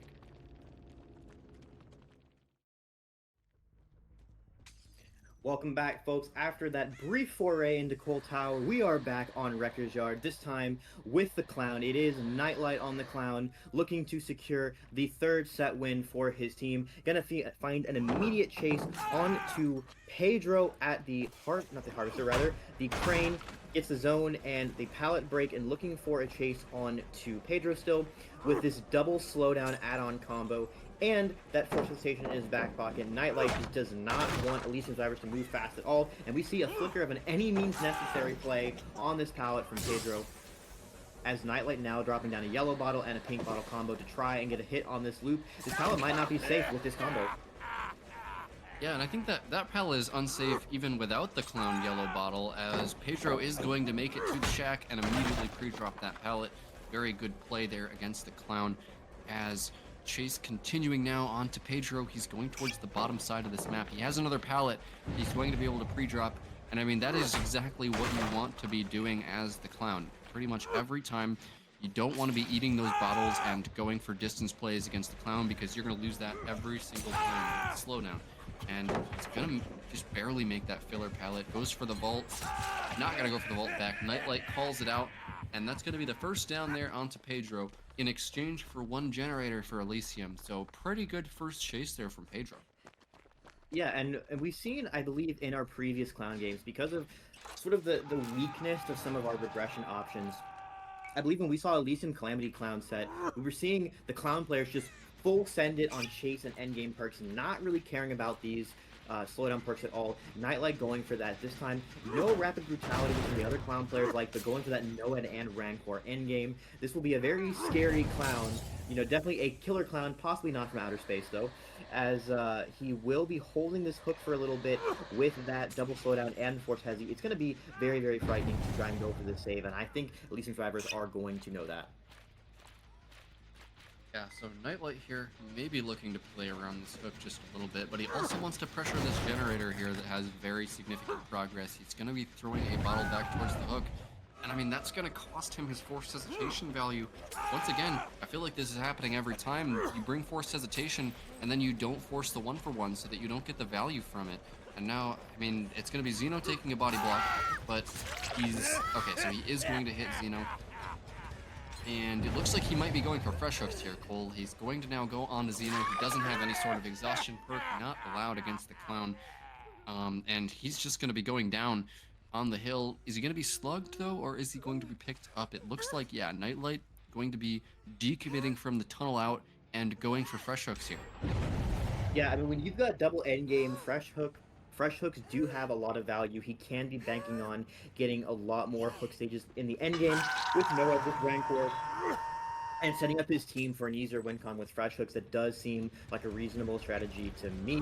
I think he decided that tunnel out was just not going to come in fast enough, so the fresh hooks will give him the best win con here, and now he's finding Silhay in a bit of an area where there's not a lot of safety. He does have balanced landing, but that crane that he can use it on is far, far away. I don't think he's going to make it. We do have the unhook and reset coming in. Silhay pre-dropping this pallet.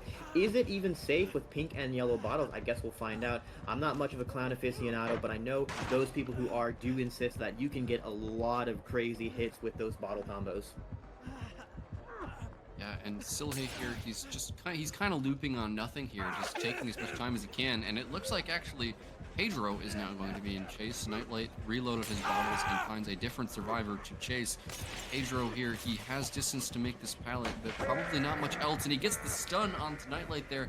That was a really ambitious swing, and now Clown invigorated, going around to the side of the loop. He's going to be seen over the walls here, as one generator is now remaining. He goes for the vault, and Nightlight calls it out. Good mind game there, but that was, again, a good chase from Pedro. And now we're going to have all survivors healthy and just one on the hook, nobody dead, with one generator remaining. It's a pretty good spot for Elysium, but can they see the endgame perks coming? Surely they're expecting Noed. In fact, they're going to know there's Rancor because of Xeno seeing Nightlight's aura. They should be expecting Noed. It'll depend on if they're really expecting double down, but I feel like not going Noed on Clown would be a little bit crazy. You should absolutely be going to endgame. I don't understand why you wouldn't. So I'm going to expect Elysium survivors are anticipating this double endgame combination here. as Zeno takes a tag, and now Nightlight switching his focus over to Silhei, trying to interrupt this pull. He's now in a... Ooh, this is actually very, very risky from Zeno. He's sort of cut off, but Nightlight hard committing here to preventing this unhook, knowing that Zeno is sort of zoned to this edge map. And he will take a down for it, and now also the tag. And force hesitation's coming in now, but he's actually not going to take advantage of it. He's going to go for the pickup onto Zeno, which kind of confuses me because Zeno is the Rancor survivor. Leaving him down might even be more useful than putting him on the hook. You're kind of taking away your own potential Rancor value by hooking Zeno there instead of going for one of the other survivors nearby that maybe you haven't even... And I think that's exactly why Zeno is the survivor that goes for that play, knowing, well, if we make it to endgame, I'm the survivor who should be dead if anyone else, because I'm dead to Rancor anyway, so I may as well be the guy that's tunnel out in advance. But now Marcos taking aggro. We got 4 injured survivors, and he's going to try to play a dive for a pallet. No, he's playing for the stun, does not quite get it, and now I think he's a little bit confused in Nightlight's position. Nope, does get a read on this, and with these bottles being spammed, Nightlight is just playing this pallet, Marcos playing the pallet, but a little bit too many vaults there will result in the down of the Marcos, and this will be a 3rd fresh hook here, and now Silhei will become a very high-value target once that node is activated. So that's going to be the 5th stage here for Nightlight with no survivors dead. I mean, he's doing a really good job of getting these fresh hooks, and he's going to have a second wind once Noed activates whenever this last gen is going to pop. I mean, Rancor is not going to be doing as much as it possibly could be because Zeno is dead on hook, but with only Silhei with no hooks on him, yeah, Nightlight is in a pretty strong position here, all things considered. When you're playing an M1 killer with no slowdown, getting this many hooks before the endgame is, I think, a pretty decent accomplishment. Absolutely, and it's a bit of a change of pace from how we normally see Clown gameplay. We would normally see, okay, one person gets tunneled out before endgame, another person dies to Noed, and you end up with what, 6 or 7 stages, and yeah, and he's found the fresh hook here. Yeah, the 4th fresh here is so crazy for him. At least Silhei will be injured now, and that means a little bit less Noed value, Copium, as it will only haste, but Clown with these pink and yellow bottles and the Noed has so much speed advantage against survivors so consistently. Silhei now playing this pallet. He's got a teammate to cover for him. It is Pedro, who is healthy and deathhook, so definitely a much better person to go for, but now the injury will come in onto him. They really want to keep Silhei alive and get the adrenaline value. Now with the adrenaline kicking in, Silhei's back to healthy, but he is still exposed to know it. He just does not technically know it yet. Rancor also being applied to Zeno means every survivor has to be very careful to not take a tag against Nightlight's Clown. We're going to be working on some exit gates quite away, but Nightlight getting that yellow bottle speed up first. And with the Noed, this really alters the check spots here, but Silhei playing super safe. Yeah, and I think committing for the fresh hook here deep in the map is very, very much the right choice for Nightlight, all things considered. He can get a really good result here if he's able to down Silhei with Noed. Blind is not going to come in there, and yeah, just continuing to play this pallet. Actually, Noed is being cleansed off in the distance full. He needs to get this down now. They found the totem. Silhei is playing this so well. He's got about 5 seconds to hit the spacing attack. And that gate is open, so that will mean that Silhei should be able to make it to the gate once he takes an M1 here. Nightlight, however, reloading his bottles, wants to be able to chain slow Silhei after that M1 and deny him the distance, but we now have the option for Elysium survivors to come in, get Marcos reset, and take some body blocks for him to get him to that exit gate. Actually, we got someone playing for a pallet. Nightlight has to be anticipating this. He will wrap around, but there's so many Elysium survivors around, possibly using these pink bottles to try and counteract the body block and work his way around him. And that door is so far away. But so he might slip past. Silhei's down. Yeah, Silhei goes down, and I mean he might be able to get more here because of forced hesitation. It looks like Marcos is not going to make it to that gate, but for the people, Pedro has for the people possibly, and they're not using for the people because they don't want to shift the obsession with Rancor maybe. Oh, but yeah. It looks like they're not going to be able to pick up Silhei. Marcos is down near the gate. Forced hesitation there, coming in clutch and getting a, I mean, really good down there onto Marcos. But, I mean, can he even pick up Marcos without losing the fresh hook that is Silhei?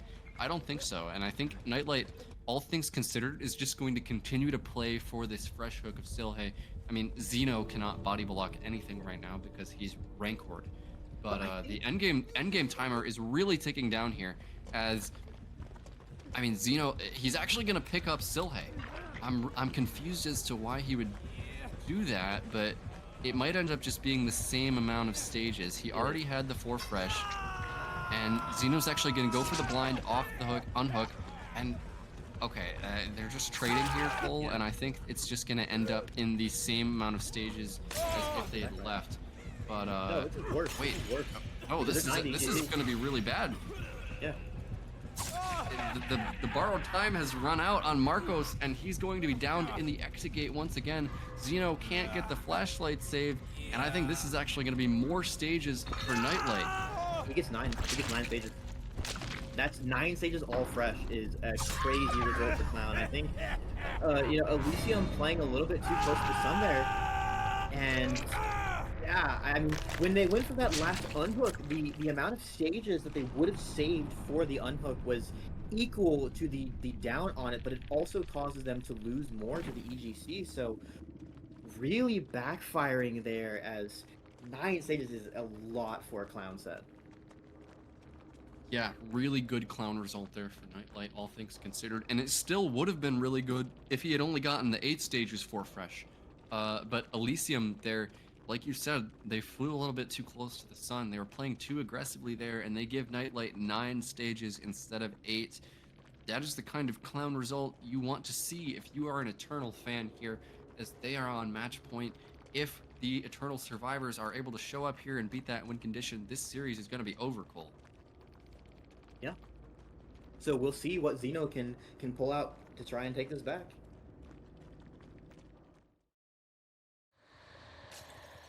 Once again, everybody, we have potentially the last trial of the day here with Zeno on the Clown for Team Elysium. Their backs are against the wall. Their winner's bracket lives are on the line here, and it all depends on Zeno getting 10 stages on the Clown in this trial. He's got a very interesting build here, Cole, going fully for speed, and he's gonna find a first chase here onto Zaka, but this is a really good spot for Zaka to start his chasing. Absolutely, and this was the same Clown build that we saw from Zeno versus Calamity, not going for that double slowdown. Instead, his purple add-on makes his invigoration a little bit more powerful, so he's not trying to fully slow the survivors, but going for more of a min-max where you're slower, he's faster, and you get less distance. It did not quite work out against Rocket in the previous matchup, but we'll see if he can pull it off against Eternal in this occasion, switching his chase over to Yvonne, who will take a tag over on this filler palette. And now he's going to be so fast with the rapid brutality and possibly the yellow bottle effect lingering, and this truly horrifying semi-chicken fit making its return onto the summoner, or sorry, onto the Wrecker's Yard. Yeah, wrong game there, Cole, for a second, but it looks like Ivan now taking chase on this dumpster tile, and the Clown is so fast there. He just zooms around the tile, and Ivan can't react. And yeah, like you said, I think a lot of people take these Clown sets as a competition to see who can create the most foul outfit combination. And I think Zeno is doing a really good job of that with this half and half chicken monstrosity. As Ivan's going to go up on his first hook. That's a good start for Zeno. No generators have been completed just yet. So Zeno might feel comfortable enough to maybe secure some forces. Tell you what, Was that pun intended? pun intended? What pun? The foul chicken fit. No, it wasn't intended, but now I see what you mean. Actually, that was pretty good. You've been hanging out with Dyer way too much. You know, looking for some survivors. He's suspecting there might be a survivor here, stealthing for that pull on the edge map, not finding anyone.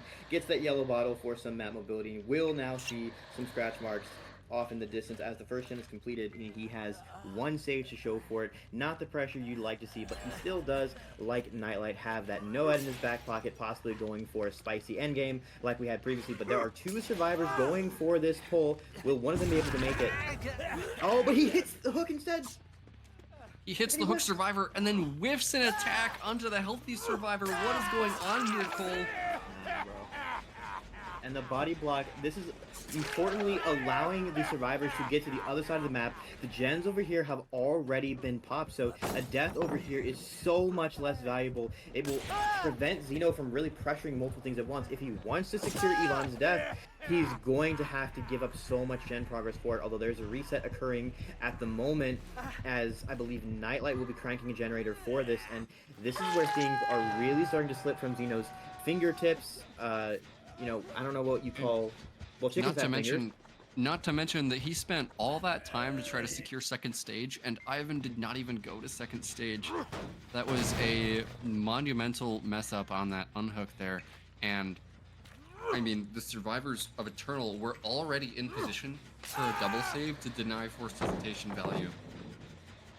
And we've seen this palette, you can easily outplay this with yellow plus pink bottles. That will be the tag on Spitz, making him injured once again. And now Xeno can possibly actually get a snowball here with 3 injured survivors, but Yvonne will get off the hook, and now Xeno is zooming over here with that cheap gen bottle on top of his invigoration effect. Back onto Yvonne, tags the base kit BT, and now he's got to find somewhere to die, but with rapid brutality, with yellow bottle, pink bottle, there is just so much speed in Xeno's favor, and now Yvonne zoned to the corner, will have a TL to play, but he is instead, you know, he's just stuck here. He doesn't make anything else, but this could still be a down onto him. No, Xeno's actually dodging hit this time. Xeno's out of bottles though, Cole, and that's going to give Ivan just a little bit more time, and he's actually going to leave. What a medium vault there from Ivan is buying him so much time, and I mean, Xeno, he's a little bit, I mean, non-committal here at the TL wall. He's throwing bottles, but he's not even just... Okay, just now started to chase on to Ivan. I think Ivan was okay with dying like a minute ago. With how much time he bought there, I don't think he expected to last that long. I think Xeno was positioning to simply cut off Ivan so that he couldn't get away from that corner of the map while he was reloading. But this is where Xeno has an opportunity to come back, because now it's a 3v1. In the previous trial, we had all 4 survivors going into the endgame, even though those hook stages were spread. So now Xeno can definitely get something going here. He needs to get 7 more stages, but with 2 gens remaining and a really powerful chase build, he can absolutely make this happen. Now, this slow coming in onto Nightlight, who is zoned, which is guaranteed to be a tag, but we'll see if he's able to make this chase last and how much gen progress his teammates will get for it. Certainly a balanced landing coming in. I think the first time we've seen this perk get value today, as that Shack gen is completed, and now Xeno may be second guessing himself. Does he need to pressure these survivors that were working Shack, or does he commit to Nightlight? He's gonna stop the gen instead.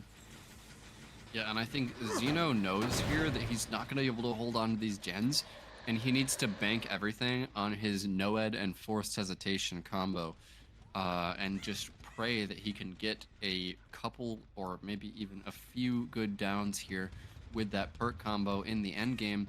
Because with no slowdown, 3 survivors alive, and good progress on multiple gens, there's not really any way for him to hold on to this for a 4K1. It's just not really in the cards for him here. And I think with the rapid brutality coming in as well, I mean, he's got 3 perks here that are all for one specific thing, and that thing is not holding generators. Was convinced that there was a survivor in that portion of the map, and he was absolutely right, finding Spitz in a bit of a dead zone after a small search, and now the double vault will backfire for Spitz. This is the down onto him. Xeno gonna slug and look for pressure. I think Xeno, the killer player that I've seen going for these chain slug strategies more than anyone else on basically any killer, and he has spotted out an injured Nightlight. This can be a down onto him as well, and that means that Zaka will be the last player in it, and this could be the set being secured for Xeno very shortly. Now going for the pickup of the Nightlight, but the last generator will be completed, and Spitz does not have adrenaline, and there's now no ed in play. But keep in mind, if Zaka is able to escape this match at all, because he is a fresh hook, then that will not be a win for Xeno. He needs to get 9 stages 4 fresh to tie. Oh, and he's gonna get found. He's found, yep. And that's gonna be Noed. Noed coming in there from Xeno, meaning that he is going to secure the win in this clown set for Team Elysium. I mean, it didn't look like he was going to be able to do it, but in the end, he was able to get that tunnel out onto Ivan in time, And I mean, I'm a little bit surprised by this result, Cole. I thought the survivors of Eternal were going to be able to finish those generators a little bit faster, but Elysium keeping themselves in the game here, and that means we're going to be going to the next and possibly final set. It cannot be. Oh yeah, it could be. But so yeah, Xeno really getting value out of that tunnel out. The fact that we entered endgame with 3v1. If even one survivor was still standing, that could have been outs, and it simply wasn't. So Xeno will be getting that set win. And going into a Hillbilly set, I feel like that is absolutely in Elysium's favor. We've seen Xeno being an absolute menace on the Hillbilly throughout the regular season, and I believe also in the playoffs, although I might be misremembering on that. And in the previous time when we saw Eternal face off against Elysium, Xeno had a very dominating Billy performance against Dan, who will be picking up the mantle of the killer almost certainly. And just in general, I feel like Xeno has been a much better Hillbilly player than Dan throughout this season. So I'm definitely favoring Elysium for this set, and that would bring us back into a replay of Nurse. Yeah, and a replay of Nurse would definitely be the longest possible match that we have. But I mean, this is going to be what, the third match point in a row for Eternal.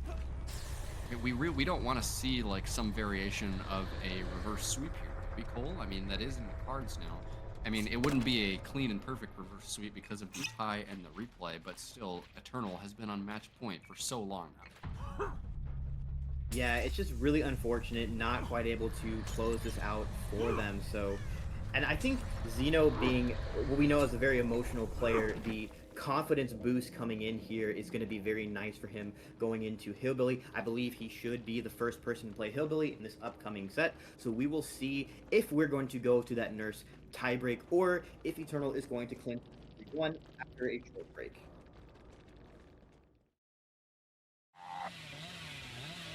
No time for introductions. We are kicking off Hillbilly Blood Lodge. Very, very fast paced. Immediately chainsawing over to the other side of the map from where he spawned, trying to find survivors in Blue Saw. Immediately finds two at the shack.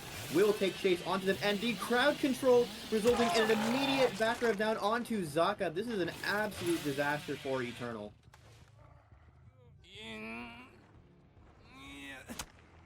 And Xeno here, the king of slugging himself, is actually going to be picking up Zaka here and putting him in the basement. I guess even when you are such a connoisseur of slugging, a down that is that early right on top of the shack is just too tempting for him to not pick up. I'm a little surprised by that because we've seen Xeno bring crowd control repeatedly, and I believe a couple other Hillbilly players have picked up on that perk.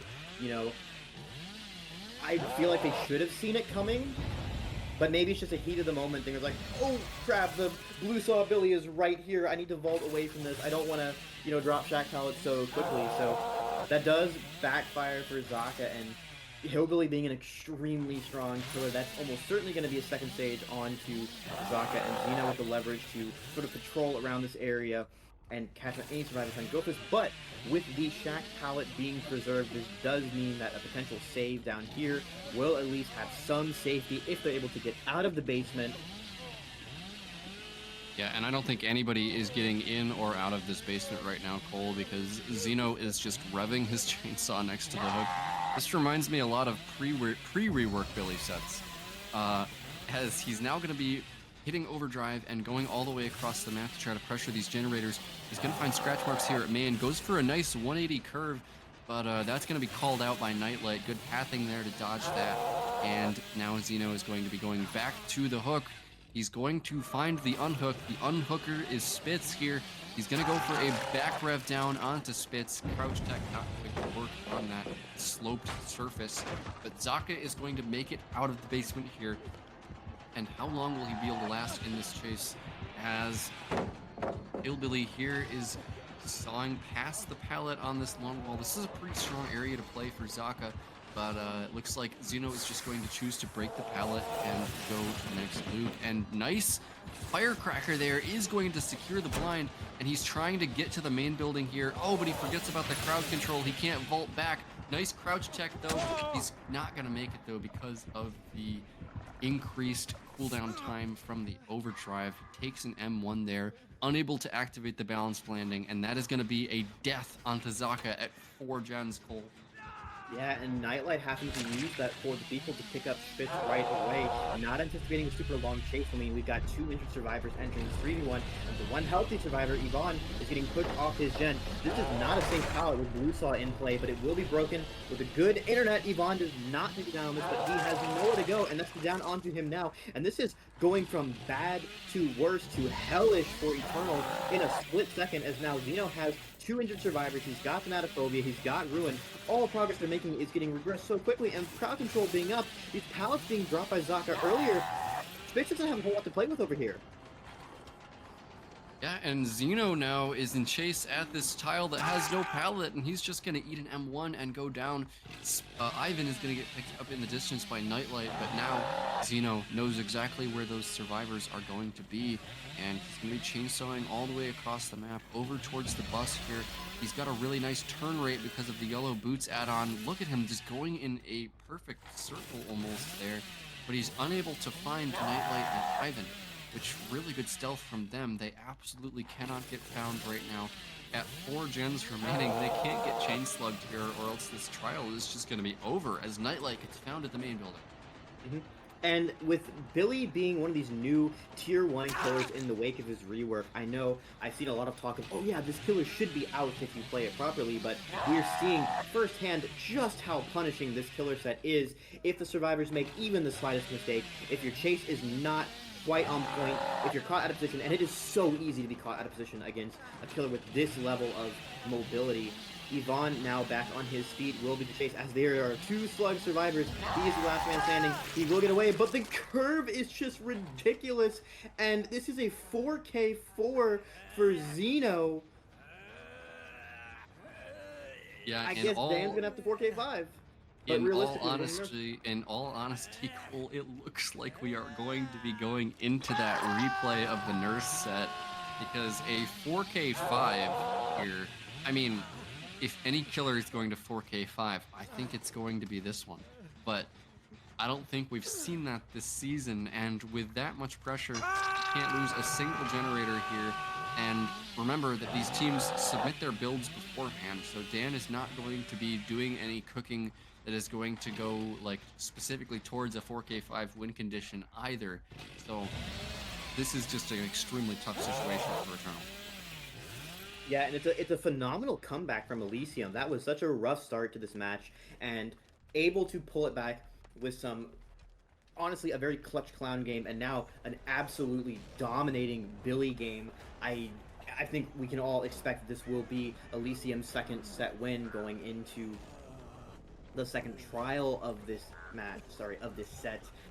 Spitz just gonna let that AFK crow let Zeno know where he is. Don't want to waste more time bleeding out on the ground, but we need another crow. There we go. Now we see him, and that will be the final survivor being picked up and put on that sacrificial hook to usher us into the second game of this Billy set. And yeah, not a whole lot else to say about this. We should be looking forward to that replay of the Nurse set to be the deciding game, as Zeno shows us off the Sin car just a bit and zooms back to Nightlight. Yeah, so at the end of the day here, Zeno has really come to life as this series has gone on longer. He has shown us some incredible killer gameplay in the last few trials, as well as on the survivor side. And I mean, Eternal here, they need to find something to deal with Zeno here, something to shut him down, because I know we said earlier that Zeno can come to life like this when somebody BMs him, but I don't think anybody BM'd him this time. It's just happening on its own. And I mean, once Zeno gets going, how are you going to stop him from getting that reverse sweep? Find out once Dan goes on the Hillbilly right after a short break here, and if he can't get that win condition, he will be going into the final Nurse tiebreaker.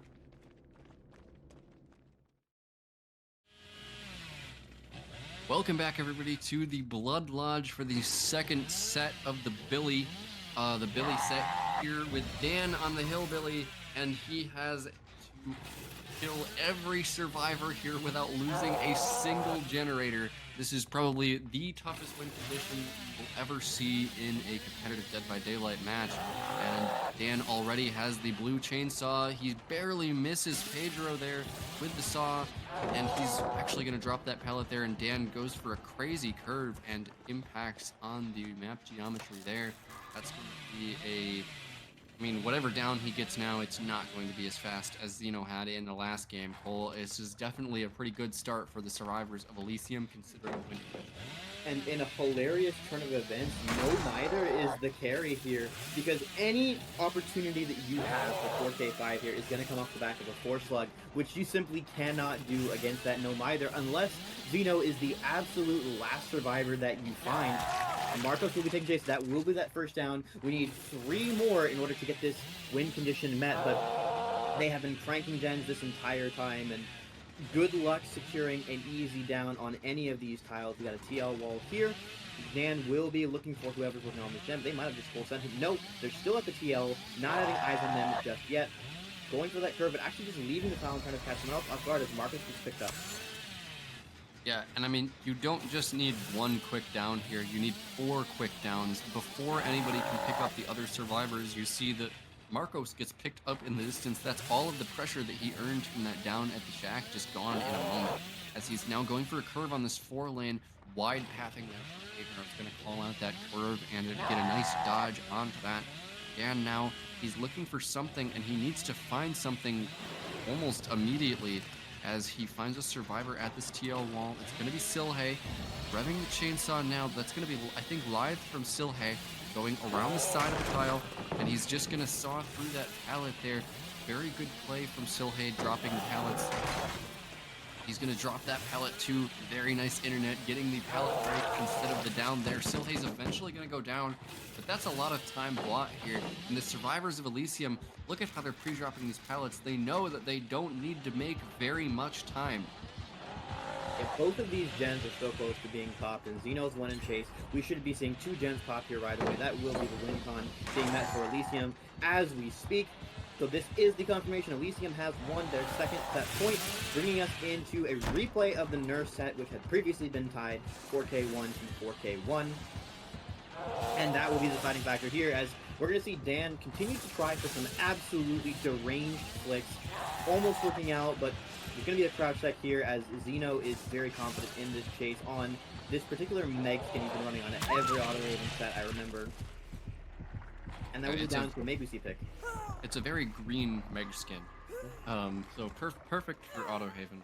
As Zeno's going to be put on the hook because he has the no mither, and looks like some people are going to be in the distance. It's going to be the Ruin Dawn for Dan, as I think we can expect Dan to go for some absolutely unhinged flicks here now the result of the game has been decided. Bumps into the generator there, but he really wants to get this survivor that's at the TL wall. Goes for the wide curve, but really good positioning there from Silhe. I mean, these survivors are just predicting each other and then predicting the prediction and then pathing in weird ways to dodge them. It really is so fun to watch with this new reworked Billy. All of the new mechanics that come into play with the widened curve window. As Silhe continuing in chase here towards the shack. Going to dodge out on that chainsaw. That was not a blue chainsaw. I don't think he would have dodged that if it was an overdrive. But Dan is about to achieve overdrive here at this tile. Goes for the curb, just not far enough. And Silhe is going to be able to drop that curb. Yeah, and this is one of those turn of events that looks really bad for the killer player, but they have to play around their win condition. And you know, if they didn't have to play to that win condition, they would have had a much better result, but they had to play greedy. It, of course, backfires. It's the one shot that you have. And Dan now playing against Silhe on this edge map filler is we wasting a lot more time. But yeah, and I think the fortunate thing here is that Dan does not have to play killer after this. We're going to be returning to Nightlight, so shouldn't be too much of a mental disadvantage going into that final set. So fortunate for Eternal there, but still an enormous confidence boost for Elysium, no doubt, as Dan will be slugging Silhe and looking for more survivors, but that last gen is being completed, and we will see both... okay. a little bit of an interesting gesture from Zeno here, as it did not buy Pedro time to leave, but we know Marcos has just picked up Silhei in the distance. Dan can possibly go for a pickup, but seeing that Zeno has both No Mither and Tenacity, he's going to have to hook him right away. That will buy Marcos and Silhei a little bit more time.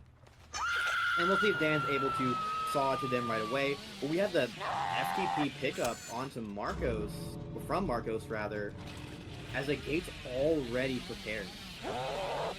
Yeah, and like Cole said, a win condition such as a 4K5, even on the Hillbilly, I mean, when a player is playing towards that win condition, you often will end up with results like this. Like, only 2 stages come Hillbilly. Sure, that might look really bad on paper, but if you know that you were having to play for a 4K5 win condition, you're adjusting your play style in ways that are making very high risk forward, and it's honestly completely normal to come up with barely any stages at all if the survivors are able to just pop those generators. Yeah, just very, very unfortunate. And that stun coming in should not be enough to buy Zeno any distance to that gate. He is just going to be zoned here. Well, we'll see, we'll see. Wait. He's able to leave, but going anywhere, he's got resilience, and he's actually very quiet. We can see a play for the hatch, but it's so far away. This should be a death on the Zeno, as the crowd control will also block that window.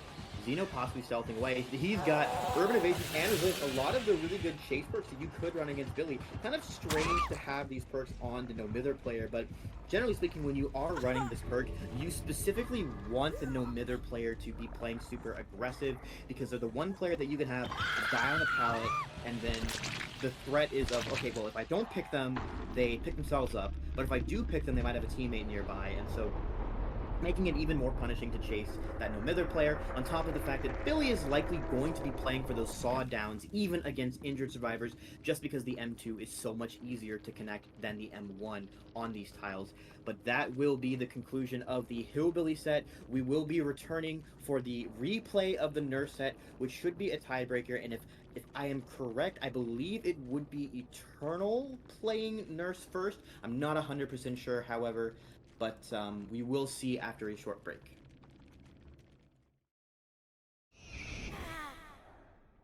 Welcome back, folks, to the Cole Tower. No more green on our screen. We played enough of the Wrecker's Yard, and this tie-break set being Nurse, and an immediate find onto Pedro. 2 blinks straight to the tile, and this could be a 2-tap.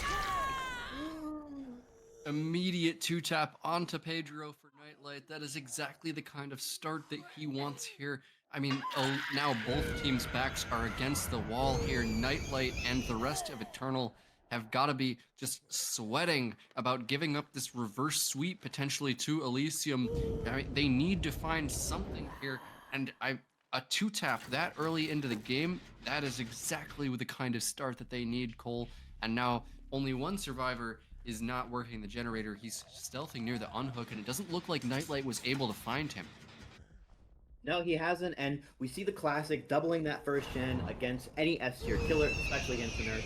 Nightlight returning to try and catch out that Savior. Silhei still not showing himself. He does have that overcome, so if he is spotted, he should be able to make it to get the pull in time. That first gen popping, but this gen spread here is also pretty favorable for Nightlight. He's got a loose 4-gen topside.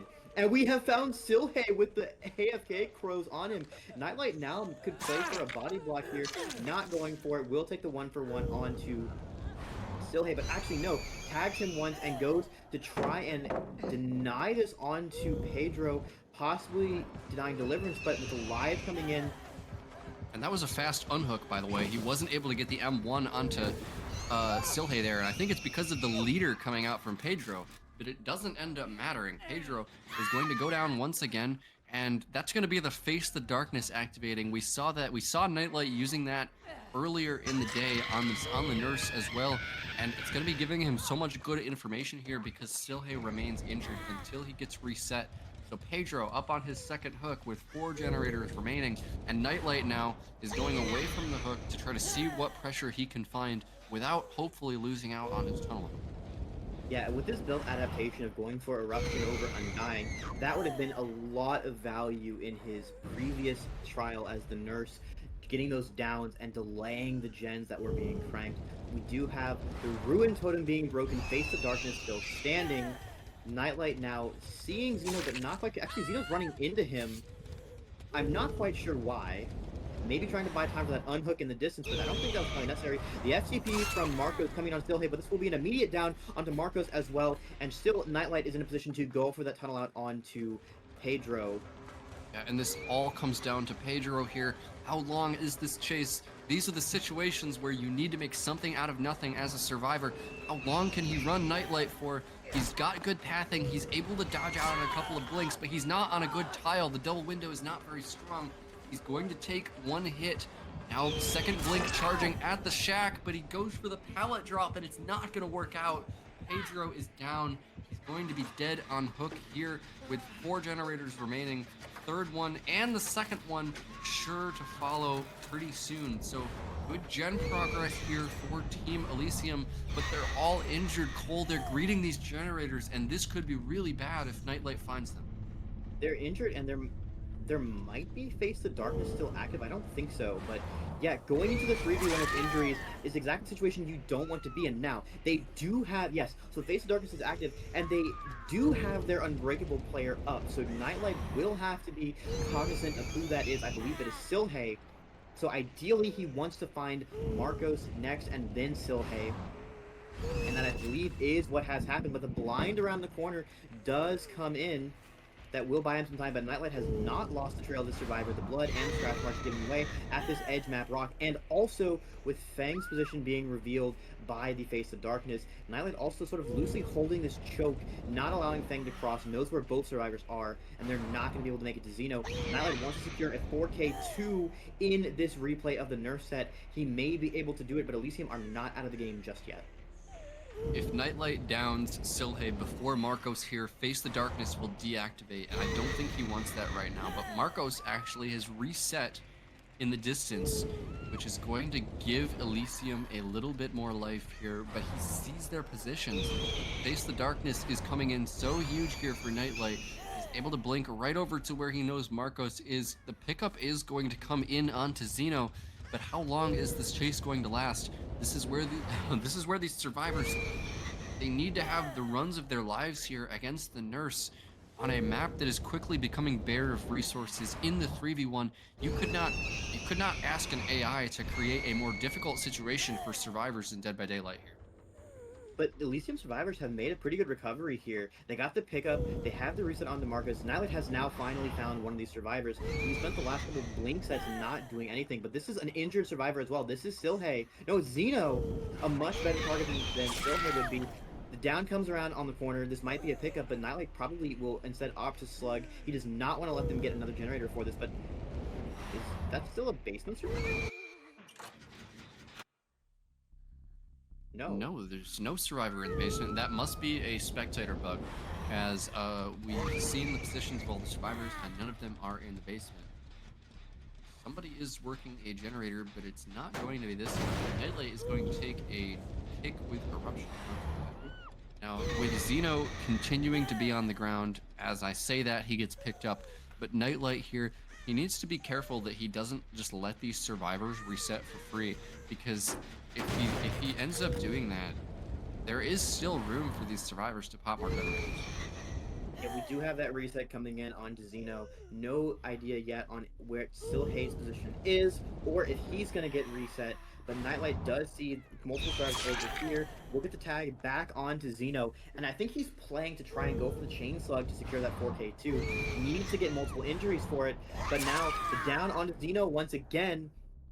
And these screams still happening with the Eruption proc as well, buying Nightlight some time. Now, the Elysium survivors have to be very careful. We do see the aura of Marcos working on this gen in the distance with Eruption. Nightlight will be going straight there to reapply Eruption, and ideally to get the tag onto Marcos. He wants to leave the survivors injured and down as much as possible. This is actually Stillhay here, the injured survivor. Is it both? Yeah, nope, Xeno gets picked up in the distance, so Marcos must have been the one that was picking up Xeno over by the main building, and Stillhay is the injured survivor that's been working the generator, and the screaming will continue until Stillhay's condition improves, but he's going to be going down here, which will deactivate Face the Darkness for Nightlight. He's going to need to injure Marcos here if he wants to activate that perk once again. It's been doing so much work for him. But Silhe, the Unbreakable and Deliverance survivor, he does have the Deliverance charged, and he has not been hooked, so this is a pretty good spot for him to be in. He's going to be able to pick himself up across the map, maybe get picked up by a teammate if there's one nearby. But Nightlight now spots a survivor in the distance, and it's going to be the injured Xeno. These downs onto Xeno are going to start adding up, Cole, as we're going to start seeing him get closer and closer to bleeding out. His bar is below half now. Silhe does get picked up in the distance. We're unsure whether that was Unbreakable or a teammate. Almost, yeah, that was his Unbreakable. Because he is the survivor who had both Deliverance and Unbreakable, he's afforded the luxury to play more aggressively, but now it's no more Unbreakable. Nightlight is free to simply bleed him out as Marcos is positioning to resume this gen with Sprint Burst. He's not being spotted just yet. Good play around this rock, but if Nightlight's able to get a tag onto him, this could be disastrous. He does have a Sprint Burst ready to go. Is he going to be found? Marcos cannot get found here. This is such an important stealth here for Team Elysium, and it looks like he's able to evade Nightlight for now.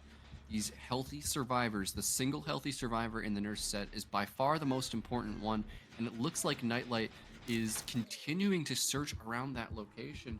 He wants to be able to find Marcos, who he knows is going to pick up Xeno, and it looks like he's going to abandon all stealth and sprint burst towards the pickup. He's able to get a For the People onto Xeno.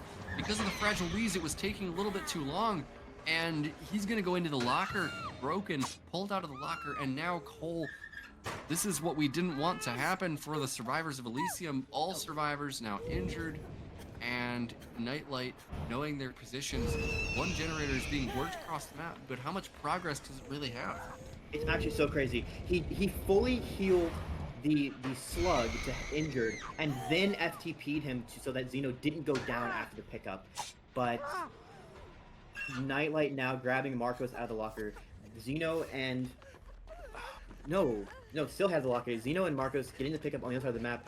The fact that you still have a generator over here is forcing Nightlight to go all over the map. They have 3 topside gens and this one here. Now, Silhe, having used his Unbreakable previously, will not be able to get himself up, and Nightlight now with Face of Darkness is able to spot out these survivors, and he can possibly go for the chain slug here with these auras and with these screams. Yeah, and we know that Silhe will never be hooked here because his Deliverance is charged. And I think what Nightlight is playing for here is he's just going to slug these survivors out until one of them bleeds out and then go for the chain down. Like, every time he downs Xeno here, the clock is just getting further and further towards 0, and I think that's what Nightlight's playing for here. Okay, Silhe buying as much time as he can by going to the basement and forcing that pull. That does still trigger the eruption onto these generators. Nightlight is just not going to go for it. Blinking back up. Again, we can hear Fang screaming in the distance, but we're not hearing a whole lot of Claudette. They both get the reset off, which is critical for Elysium. But this is going to be the long drawn game, and they are also running down opposite sides of the map. Nightlight deciding who he wants to blink on top of sort of holding this choke, and he will be going for what I believe is Xeno, but applying Eruption first, as this will allow Fang to stealth down the map and get to pick up for Silhe possibly, but Nightlight is just going to go straight back. The gen that's already by Shack is the one that's high progress, so as long as that's being held, Nightlight has a little bit of time to play, but there's the vault on this and the pickup onto Silhe. Nightlight gonna bring right back to this body. Looks like he's not immediately going to find the down onto the survivor that he had downed in there before, which is Silhe.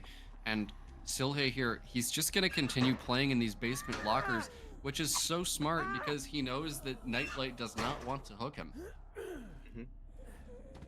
The slug coming in, and Silhe still has about, what, 2.5 minutes left on his bleed out timer, as Nightlight now knowing, okay, that gen's not being progressed, I just have to look for topside. Marcos will still probably be hovering for this pickup, as Xeno is going to be cranking one of these generators, and we had known he was here before. How much progress is on it? The eruption going to be dropping down shortly. Decent progress, maybe about 40% on this, as waiting for the eruption to become off cooldown, and then we will see where Nightlight chooses to go now. So far, the bleed out war is paying off for him. And it looks like Silhe is going to get picked up in the basement once again, but he hears the terror radius and is immediately going back to the locker.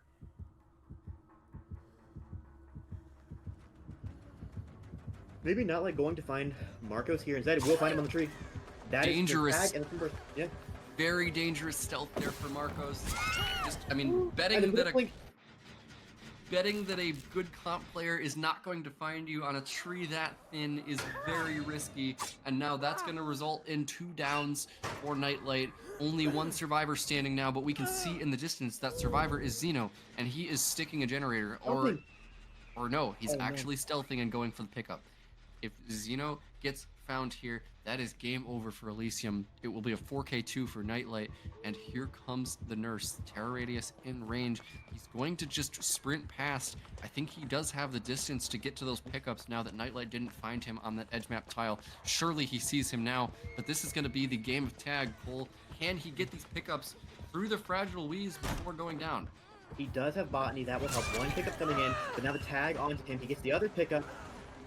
But 3 injured Elysium survivors already down here, and 2 of them sort of being corralled into the basement. 1 can be making their way up to finish up his gen. It was so close to being completed. Now they're playing double lockers, but he's going to go for Marcos instead. And he must have missed the blink there, as Marcos did not get hit. And the survivors are actually resetting in the basement, Cole. I don't know if Nightlight knows what's going on down there, but Marcos is eventually going to go down. They were able to get the reset onto Silhe. Now both of those survivors have left the basement and are trying to make progress towards that gen on the top side of the map. He's going to find the healthy Silhe here, but Silhe, great pathing, dodges out on that second blink. Face the Darkness activated once again here, and Nightlight, I mean, he's just traded 1 slug survivor for another here. I mean, that was a chance for him to end the game. Absolutely. Nightlight trying to find Silhe on this tile, but so far the pathing being immaculate from Silhe will get him time away. He gets it on the gen. This forces Nightlight to pressure him, but this means that Marcos and Zeno can be working on their reset on this map, and we are running out of eruption procs available now. Nightlight applies the eruption and goes back to that reset with the aura reading on these drivers, but Zeno will get reset here. Marcos possibly very soon after. But now will probably go for the down onto him first and then look to pick up the tag onto Zeno as well. But this slug style is honestly on a knife's edge. Even the slightest miss set of blinks can be that final, or that, sorry, the 4th gen being popped for Elysium. And it looks like Silhe is the one working the generator now, and you mentioned that he's running out of kicks as Marcos now going into the locker to delay this down as long as he possibly can. That's going to be a 3rd eruption, I believe, onto that gen, and I think that is a regression event number 6 on that generator. Marcos is going to be dropped once again, but these survivors, they're both healthy, and they're doubling the generator. I think they're going to finish this, Cole. Yeah, they do pop this for sure, and critically, this is the gen that's on the top side of the map. There's no more 3 gen up here, the slug coming in, and with 2 healthy survivors, Nightlight has to choose. He's looking to go for Silhe here. Honestly, the Shack gen should have been regressed almost all the way, so still not out of the weeds just yet for Elysium, but getting down to 4K1 is a really, really big deal. And especially now this gen spread being so much more favorable for Elysium is making this mid to late game honestly a fantastic recovery for them. But now Zeno, with a good juke there, also avoids the tag, and that's exactly what they need right now. You do not want to have the chain slug threat coming in, and Zeno gets the pickup onto Marcos yet again. Yeah, it's going to be all survivors standing once again for however short of a time it will be, because it looks like, yeah, Marcos is just going to go down here in the corner of the map. And, I mean, Face the Darkness is still active, but Nightlight really needs to finish off this game. He can't afford to give a 4K0 win con.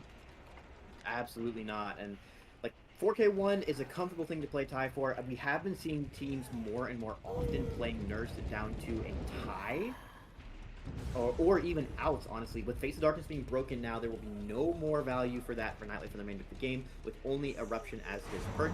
He's holding cross here a little bit with that blink. Does see some scratch marks. He knows it has to be Zeno because there's no blood with those scratch marks. But Silhe has gotten reset in the distance, somehow with a self-reset, because we know Zeno wasn't there. And now Nightlight is sort of just holding this bottom side of the map to make sure that Marcos's bleed out is completed and to bring him into the 2v1 scenario. So far, Marco's crawling to Xeno's position slowly, but Xeno takes a tag, stealthing for it, and I believe he's running away from Marco, so there should be no pickup to be had. A Predict Blink does not quite connect onto Xeno instead. That might buy him some time to pick up the slug, but it will cost him for it. He will be going for it. Does he make it in time? No. Interesting interaction there. I think Nightlight's blink failed to go through the pellet, but also Xeno just vaulted right into him. So that's going to be, Marcos is going to be bleeding out here very shortly, and shortly followed by Xeno, I believe, if nobody is able to get the pickup onto him. And it's going to be up to Silhe now to stealth and possibly pick up Xeno. And I mean, I think we can agree, Colt, that no more generators are going to be done for Team Elysium here. I think Nightlight's going to have to go for the hatch close here because Silhe has overcome. So if you tag him between the overcome and the speed boost, he makes it all the way to that hatch. And if Silhe positions on this door, I don't believe Nightlight can make it to him in time. It's just too far away. Once you close the hatch, even if you book it to that door directly, you just lose mathematically. So he's going to go for the hook now before Xeno can bleed out so that he has an opportunity to look for this final Elysium survivor. And he has this idea that, yes, Silhe should be around here. This is the play he'll be going for. He will be around this gate. I need to find him before Xeno dies on hook. And now Xeno is not able to unhook himself here because Silhe is still standing. So Silhe has to survive 2 minutes. But Nightlight is right next to him. And Silhe is now going to get found. He's going to take the overcome hit, maybe thinking that he can actually get the unhook on Xeno to continue this game just a little bit longer. As first blink comes in from Nightlight, second blink, he's going to get the down just in time, and that's going to be Nightlight securing a 4K1 for Team Eternal on the Nurse set. All things considered, a good result, but it might scare you guys for me to say this, but that is a very tieable result. Please don't do this to me. Please don't. Nightlight is going to hover here to make sure that there's no shenanigans that happen. He was going to wait until Xeno is fully dead to pick up Silhe because of that deliverance, of course. So this will delay the game just a little bit as Nightlight will be farming a little bit of tin, aluminum, whatever that barrel is made out of before picking up Silhe to his hook. A lot of slugging this game, but now we will have some hooks to close it out. And with that, Nightlight securing the 4K1, and I mean, Team Eternal here, they have a monumental task before them. They need to do something here that stops Xeno's momentum. He's been building it this entire series, and I mean, I think it's at its peak here. Every performance that Xeno has put on since sort of the middle of this set has been just immaculate. He's been getting incredible win conditions for his team, meeting everything that Eternal can put out. So Eternal needs to put up something now that can stop Xeno's momentum from rolling. And we will be right back from a short break to see if this really is the final set of the day.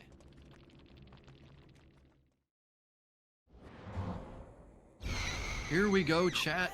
Xeno is on the Nurse. This is potentially the final trial of the day to decide who will be knocked down into the losers bracket in these Season 9 playoffs. So Xeno here, it all rides on his back once again, with the survivors of Eternal trying to stop him from doing what he came here to do. They need to do something here to stop Xeno's momentum on the killer, and looks like first chase now going to be on to Zaka at the main building.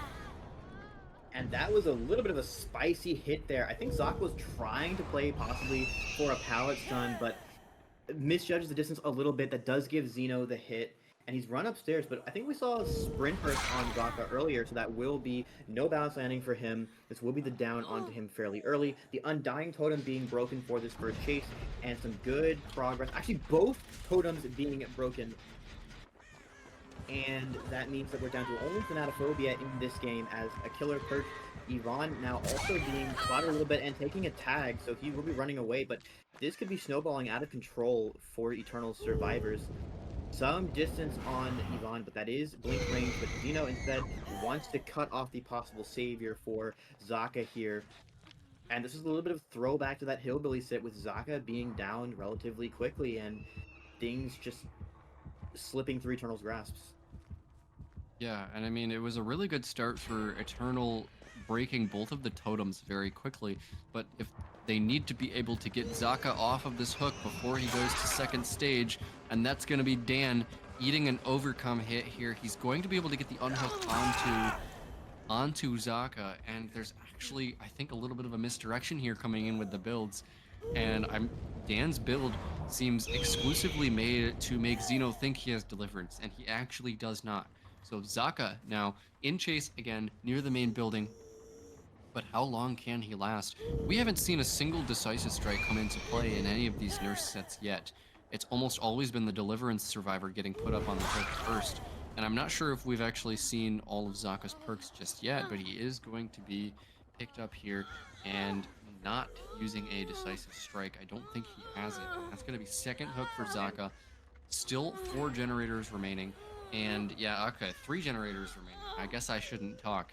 As Zaka goes up on his second hook with 2 injured survivors and only 1 perk for the killer. Xeno needs to find some pressure here, and he needs to find it before these survivors reset. They have broken that topside 3 gem pretty early, and yeah, the DS is actually on Dan. He has everything you would expect out of a Deliverance build, except instead of Deliverance, he has DS. So if you tunnel him thinking he is Deliverance, he actually has a nasty surprise for you, which will help compensate for that overcome perk.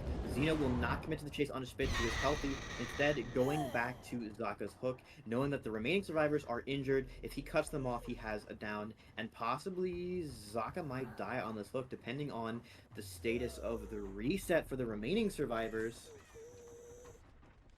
So it looks like Dan is going to get reset in the distance, and Xeno knows that he can commit to this kill on Zaka without losing too many generators here. With the 4K1 win condition, going into the 3v1 here is going to be a very good outcome for him. He doesn't seem to think that there are any survivors stealthing for that unhook, as he's committing all the way to the other side of the map here, and Zaka is going to die on that hook. Yeah, so this is the moment of true Xeno possibly suspecting that there might be someone in check. He finds an injured survivor. It's the only injured survivor, and he finds Yvonne. They did not know where Xeno was. They also find Spitz, who was trying to reset him. This is a disastrous turn of events for him. The tag also onto Spitz here. Yeah, this is disaster for Team Eternal, as 1 blink is going to come in. He only had 1 blink there. That was a bit of an ego play from Xeno, thinking he could 1 blink Spitz there on the Nancy. And he's actually going to go back towards the shack now. I think he really wants to catch Dan coming in for this pickup.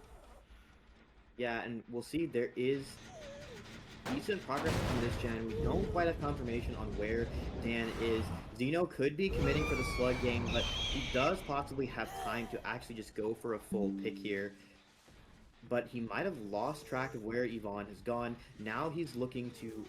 yeah, this definitely seems like he's looking to catch Dan out on that rotation, but not seeing anyone so far. And this is buying Eternal Survivors a little bit of a reprieve to get their resets, get their pickups, or possibly see Dan cranking out a gen in the distance. But I would expect we'd see a reset coming in for Spitz relatively quickly to play safe. Swings around the corner and thinks there might be someone there. There is no one there. And a bit of a lull state for this time being. We don't know where anyone is or what they're doing, and neither does Xeno. Yeah, so Xeno here, he's just kind of going back and forth in the middle of the map, trying to look for crows and any signs of life on the edge map. He has 1 extra generator that he can afford to lose and still get the win condition here. So this time here is well spent searching for injured survivors, and it doesn't really seem like he intends to do any picking up here, which is, I mean, it's what we saw from Nightlight last game, and it ended up working out, so I wouldn't expect Xeno to deviate from that very much. As interesting that he's just not checking those 2 topside generators at all, because if both of those generators pop, that would be the tie condition for Eternal, and right as I say that, the one in the corner near the main building is going to be finished. Yeah, he finds Spitz. That is live coming in, but the distance being a little bit wasted, he will run to the corner.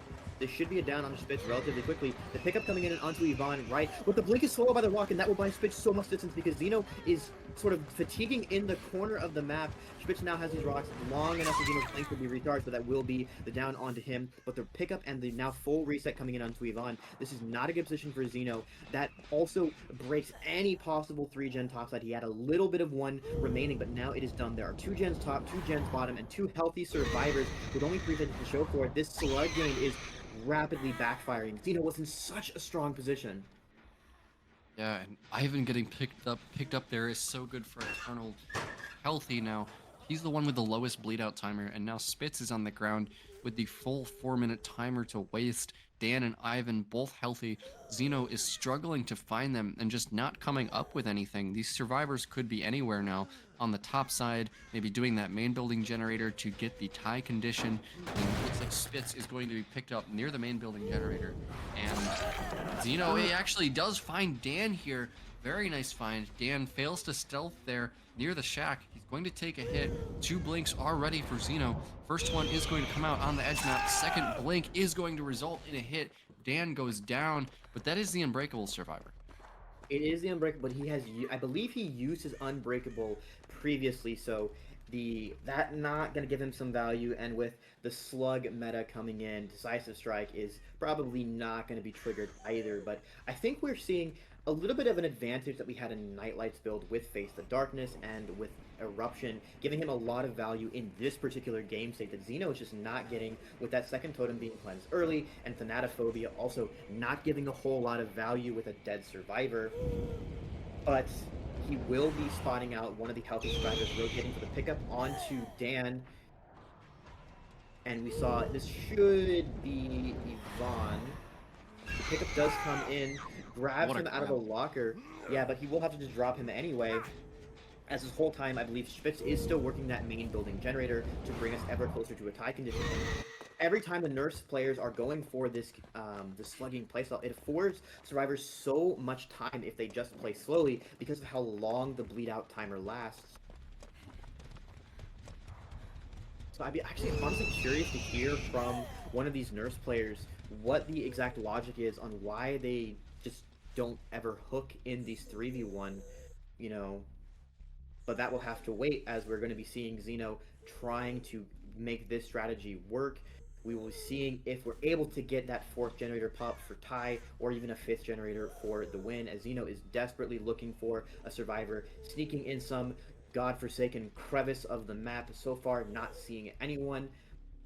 And I've honestly lost track of where Dan was slugged. I believe it was in that tile that we just saw, but not able to find a survivor, going for it. And this means Spitz will be working on the main building generator, about 25% progress on it, as Yvonne is stealthing edge map.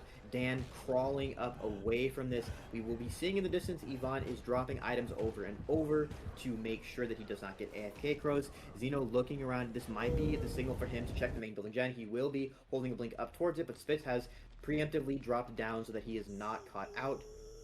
But Zeno just holding the blink, not committing to anything just yet. Now we'll be sending it to the main building. Knows someone has been working on it, but he blinks back down once he sees that no one is. So this game state is going to just be a little bit slow.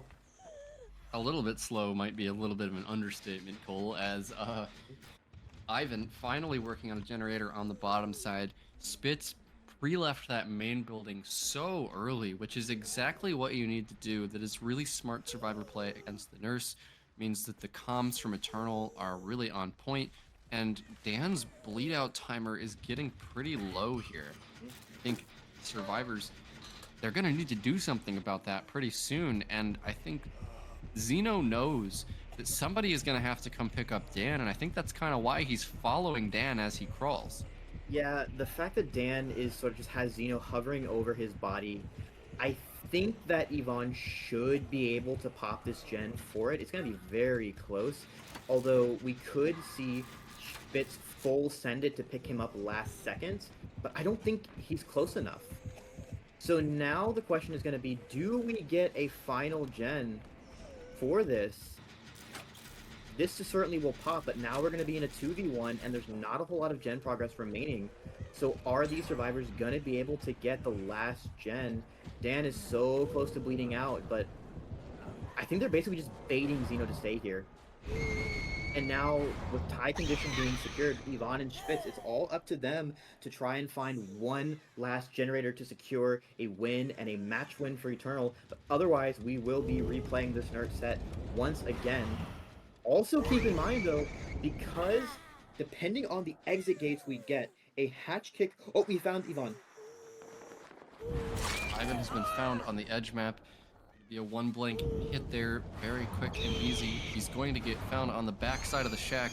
Oh, nice dodge there from Ivan. He's going to dodge out on Xeno's blink, and I think Xeno is just going to be content to leave here. Yeah, and you can see Spitz, he's working that generator with Deja Vu, and he's immediately going to pre-leave. But can he stealth well enough to stay out of Xeno's sight here? It's going to be a tall order, because in this 2v1, Xeno has so much time to check every single place that Spitz could be hiding. Yeah, but we should be seeing Yvonne, I believe, working with his gens. We see Xeno checking lockers. He wants to make sure he's checked everywhere, but he is not finding Spitz. The crow just landed should give him some idea. Yvonne is pressuring a gen. I think he has spotted Spitz, actually. He has spotted Spitz. There is a live in play, and possibly quick and quiet. He's gone to edge map, but he's dodged out on that blink. The quick and quiet live now will buy him so much distance, as Xeno has both of his blinks on cooldown and the fatigue, and he was fatigued edge map, so Spitz has got so much time, and playing around main building is a little bit rough for a nurse.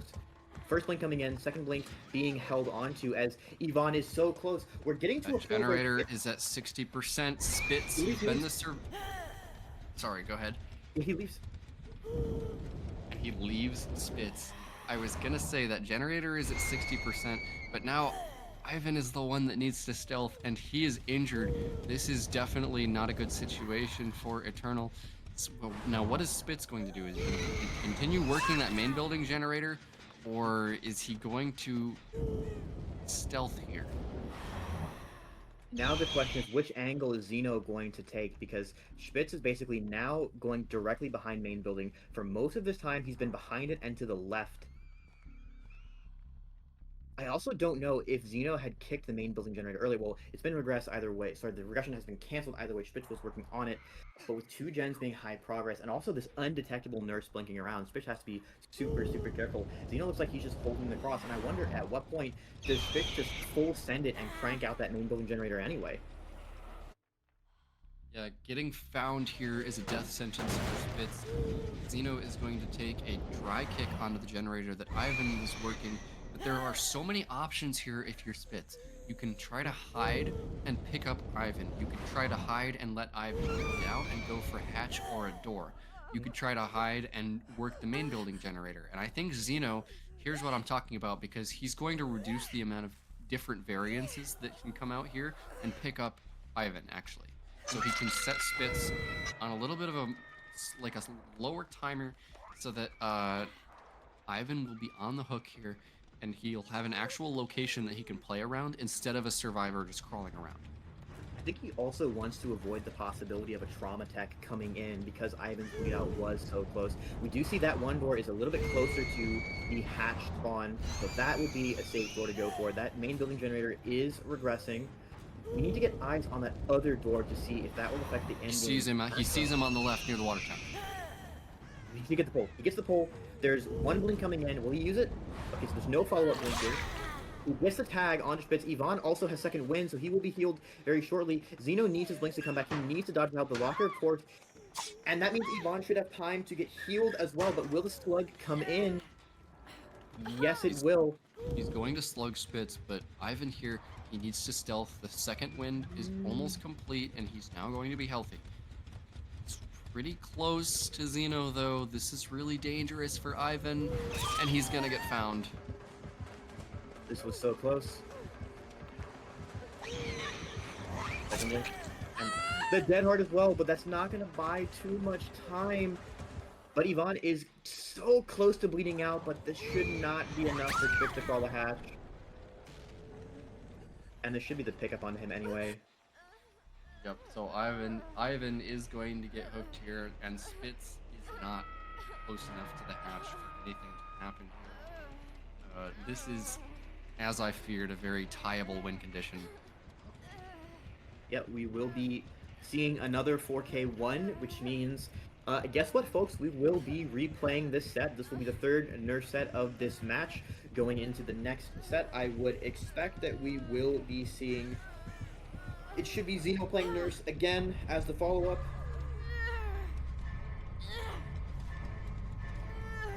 Yep, so Spitz going to get put up on his first hook there. And I guess this is just a standoff between these two teams. Who is going to blink first and get a win condition that's better or worse than 4K1? Blink first, really?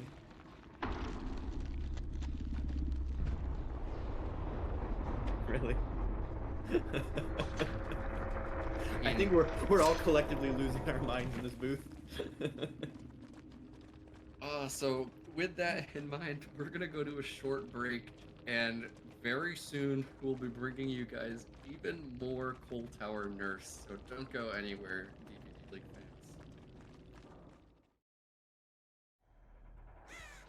Welcome back, folks. More CT Nurse. This is the first game of this individual set. It is the third nurse set we are embarking upon, as we've had 2 ties previously. So Zeno trying to set the pace here to do better than the 4K ones we've been seeing. And we've got some undying value spotting out Dan on the shack. That will be a tag onto him. And depending on his exhaustion perk, this could be a fairly quick chase. But I think he's got overcome. No, he will be going down here as he has something else. Ivan stealthing around for a pull, and we have a totem being broken for that chase. And unfortunately for them, it's not Zaka breaking that totem, so no inner strength getting charged up. Dan will get hooked soon, and we're seeing a lot of build variations here, trying to, mind game. Oh, well, I had this perk last game, I don't have it this game. We're moving, this perk to this build instead, and we'll see if we get any surprises for Zeno. Yeah, and I think what we're seeing here, Cole, is a meta is developing in these nurse sets to where the only person whose build really actually matters is the person who gets found first and tunneled out. Because these nurses, they're slugging because they don't want to deal with any perks. The perks that are in play when people are on the ground are very well defined and very easy to play around. If you know that one person's gonna have Unbreakable, as that's Ivan making a beeline for the hook, going for that unhook, and it's going to tell Zeno something very important about his perks. Dan now on the run in his second chase. He does have a little E button that he can use here to maybe buy some more time. I mean, that's better than we've seen before with Deliverance survivors constantly getting chased first. And it looks like, actually, he's left chase with Dan, and Zeno is going for the fresh hook, which is Ivan actually just going back on everything that I was just trying to explain about the slugging meta, and he's actually picking up and hooking the Deliverance survivor. This is completely out of the ordinary from what we've been seeing so far, Cole, and it completely contradicts everything that I was just trying to explain. Yeah, this might be the first time we're going to see Deliverance IU in this game, and as we've been seeing teams decide whether they want to put Deliverance on their Overcome player or their Sprint Burst player, one of the things that has shown to be a liability for putting on an Overcome is you have nothing to defend yourself with when you get unhooked, whether it's by Deliverance or a teammate, because you don't have that exhaustion until you're reset. You don't have any room in your build for anti-tunnel. So with Zeno holding this mid-map, and he does have his Ruin Totem here, we should note, it's going to be very difficult for Elon to do much here, because once he dullies, he's going to be in Zeno's face, and good luck with that chase. Zeno now may be wondering what exactly is going on here. He's just sitting on this gen, making it regress while holding that blink.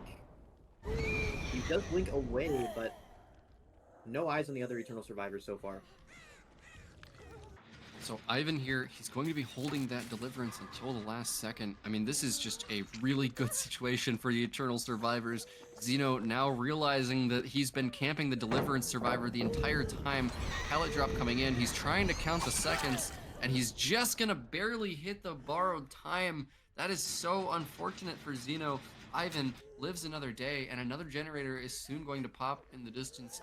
Ivan going to go down in the corner. He's actually at the Macmillan edge map rock, which, might I add, is an infinite against the nurse sometimes. But Ivan is going to go down in the corner. It's going to take him a while to get to this hook as well, because he went down all the way in the corner. And that's going to be the second generator popping. And I believe Eternal is also progressing other generators at the same time. We do, however, have still a loose 3-gen topside. Xeno had a pretty good gen spread when this game started. We still got the main building generator and a couple more, but that is a 3rd generator being completed. But if we see anything from these previous 2 sets, what we know is it does not matter how many gens you're down to. If that tunnel out is coming in too early, it's so easy for a nurse to hold on to those gens, only letting maybe one more slip by. But this could be Xeno losing control of this game. He is going to return over to Yvonne. Eternal's certainly going to pop a 4th generator. Zaka working on this one. It's about 20%. Dan hovering around for the pull. He does have Dead Hard active as he's been hooked previously. Xeno holding Blink but does not currently have eyes on survivors. He blinks back to the hook. He does have confirmation on Xeno, but with one blink being recharged, he does tag Dan. So Dan's going to get this pull. He could actually deadlock this. No, he will not be able to. The timing off to the unhook is just not there. But this is also unbreakable on Dan, so he's not really being punished for this as the tunnel out onto Yvonne is trying to be secured. 2 blinks with, and that is going to buy Yvonne so much distance. And the 2 survivors from Eternal, Zaka and Spitz, are cranking gens this entire time. And Yvonne is beelining away from those gens and juking him on the rock, but it will be the down onto him. Yeah, Ivan's going to go down in the end. It's going to be Spitz working a generator. He's at about 60%. Dan gets picked up in the distance, but this is a much better situation than we have been seeing in these nurse sets so far. And I was trying to explain these nurses are slugging so much because they want to just bypass the use of any perks that have anything to do with hooks or decisive strike or anything like that. And that's why they've been slugging so much. And the one time you see a nurse deviate from that playstyle, bam, hit with the deliverance. And that's having such a huge impact for Eternal. But now Zaka is getting found edge map and he just gets 2-tapped. Yeah, he's buying time for Spitz, but it's not going to be enough. Xeno committing for that slug to precisely no one's surprise who has been paying attention this game. Spitz will be taking some distance away from that gen, does not want to be caught out as Dan is still injured. He just got healed, so caster blessing, I guess, for him. As Spitz holding a vantage point on this hill, he will have a good eye on Xeno's angle, even though he's undetectable at the moment. Well, now it's worn off. So Zaka is going to get picked up here by Dan, and I'm not sure if they're going to be able to reset or not. I think Xeno should know somewhat where he downed Zaka. They get this, I think. Yeah, and it looks like they are actually going to get the reset. That's pretty huge for Eternal. Maybe Xeno was a little bit worried about that generator that Spitz was working on, and now Zaka is going to get found edge map once again. Throws the firecracker. He has the sprint burst. He's trying to confuse Xeno, but it's really just not going to work. He's going to get a 1 blink hit, and he kind of just goes into Xeno as well, and he's just going to go down edge map once again. But you know what? The reason why Zaka was taking that strange pathing is because Eternal really wants to solidify the completion of this generator. They're going to get down to the 4K1, which is exactly what they want. And now it's being chased from the healthy state. He's going to take a hit. This is where things get bad. This is where things have always gotten bad for these teams in these nurse sets that keep getting tied, is when they get down to 1 generator remaining. And now we have 1 survivor slugged and 2 injured full. How is this looking? This is where the perks matter, though. Zaka has tenacity, actually, and Dan has unbreakable, and I'm pretty sure they preserved unbreakable previously, so these are the 2 survivors you don't really want to slug. But Spitz also, with the botany self-care build, will be able to reset himself in these slow games. Although, you know, Fragile Lee's definitely making that a little bit painful. Xeno holding this choke, but Spitz has the build to really punish this slow style of gameplay. Xeno has to find him.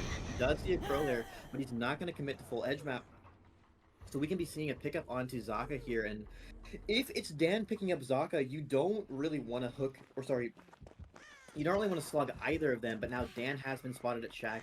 Xeno will be blinking onto him, and that will be Spitz's signal to go topside and try and get that pickup onto Zaka, and maybe touching that other gen. Down coming in onto Dan here. Xeno might pick. He will actually pick. Actually going to pick up Dan, and I believe Spitz has 99 to self-care as well, so he can be reset at any time. So yeah, that's going to be finished now. So 2 healthy survivors, Dan on his 2nd hook, and the generators. He's got 1 main building, 1 in the corner, and then 1 more on the bottom side of the map. I mean, all things considered, that's pretty good for Eternal. but still, it's still a 3v1 against Nurse. Zeno just continues to slug. You need to have perfect stealth here and even more perfect chases if and when they get found. How crazy is it that we're genuinely surprised that the killer is actually hooking survivors? He will be seeing this corner gen being cranked. It was so close to being done earlier, but after some unfortunate chases onto Zaka, it has probably regressed a fair bit. We have seen both survivors have been pressuring this. Dan getting picked up as well. Spitz taking a tag. These health states are being exchanged. So now we will have Spitz running behind main in the opposite direction from that bottom side gen. Will he make it on corner? It will be a connect on that second blink hit. Zeno might pick, but so far he is not. He wants to make sure there's no one back on this gen, but the reset onto Dan is still good for Eternal nonetheless, and they could be working this other gen, but Zeno might be going to pick? Question mark? No? No, we're not picking? Yeah, Zeno here, he's actually nowhere near his gen setup right now. He's purely looking for stealthing survivors that want to pick up Spitz, and he's not going to find any just yet because we know that the two survivors were on the bottom side of the map, maybe angling towards that generator that's over by the water tower. Mhm. But this is a situation where Eternal survivors are in a really good position to get this last gen done because the spread from main to this tile is far enough away. We're also want to take note of this exit gate behind the hill, which will mean Zeno knows if I kick hatch and a survivor is on that gate, they get out. So he's going to be looking for survivors in main building. There's no progress on it. Checking in on those Vaulting nurse alert. Absolutely. Everybody pack up. We can go home. Zeno vaulted his Nurse. Yeah, we do see some birds here, so he knows survivors have been working on this gen for a bit, trying to catch them off guard. Got some scratch marks, gonna blink on the hill. Maybe, no, gonna try to cut him off. It will be tag onto Dan as Spitz also gets picked up. How quick will this chase onto Dan be? He has run into, no, he's not running basement. He's delay on the scratch marks as Dan goes down. Dan had Dead Hard too, and that's going to be a death onto him without the use of the Dead Hard, I believe. So a bit of a mistake there from Eternal, and it's going to result in us going right back into the 2v1, which we have been seeing so much of today. This is only a reset. It's not actually gen progress. These survivors need to do a little bit better of a job at stealthing. I don't think they've got a lot of progress on any of these gens. Zeno now on Spitz's trail. Trying to take aggro here, but he's got nothing to play with edge map. Not even a vault for live quick and quiet. We'll take this tag and maybe, but this I think is a seawall he's running into. No pallet here. And a 2-tap onto him. Now trying to find Zaka as the last man standing to secure. Would you believe it? Another 4K1, and I believe he has seen Zaka edge map. No, Zaka has gone into a locker. I'm here for it. That's the play we want to see, but I think Zeno knows. I mean, he knows something about the wrong locker, but surely he'll check the other one in the tile, right? If he had some idea that Zaka was here. Huh. Not the locker meta. There's the other exit gate, so. But no, I don't think I don't think Zeno's gonna leave here. We've seen how proactive he's been on looking for those stealthing survivors, looking for survivors, especially that are going for the save. In all of these sets, he's been doing that so often, and that will be the catch on the Zaka. I don't think Zaka knew he was spotted from that far away. Might have just been a Hail Mary, but with this hook coming in onto Zaka, it will be our 5th 4K1 on Nurse. So we're really just playing out these Nurse games until one Nurse is able to either exceed or underperform compared to this 4K1 that is the expected result from a Nurse game on Full Tower. Yeah, so Spitz going to be picked up here and put on the hook, and that is going to signal the end of Zeno's Nurse set here. And I mean, it's going to be down to the survivors of Elysium. Now, can they be the ones to break this stalemate and get a result that isn't 4K1? I hope so. I certainly hope so as well. And, I mean, these survivors here are just this is a complete endurance test, Cole.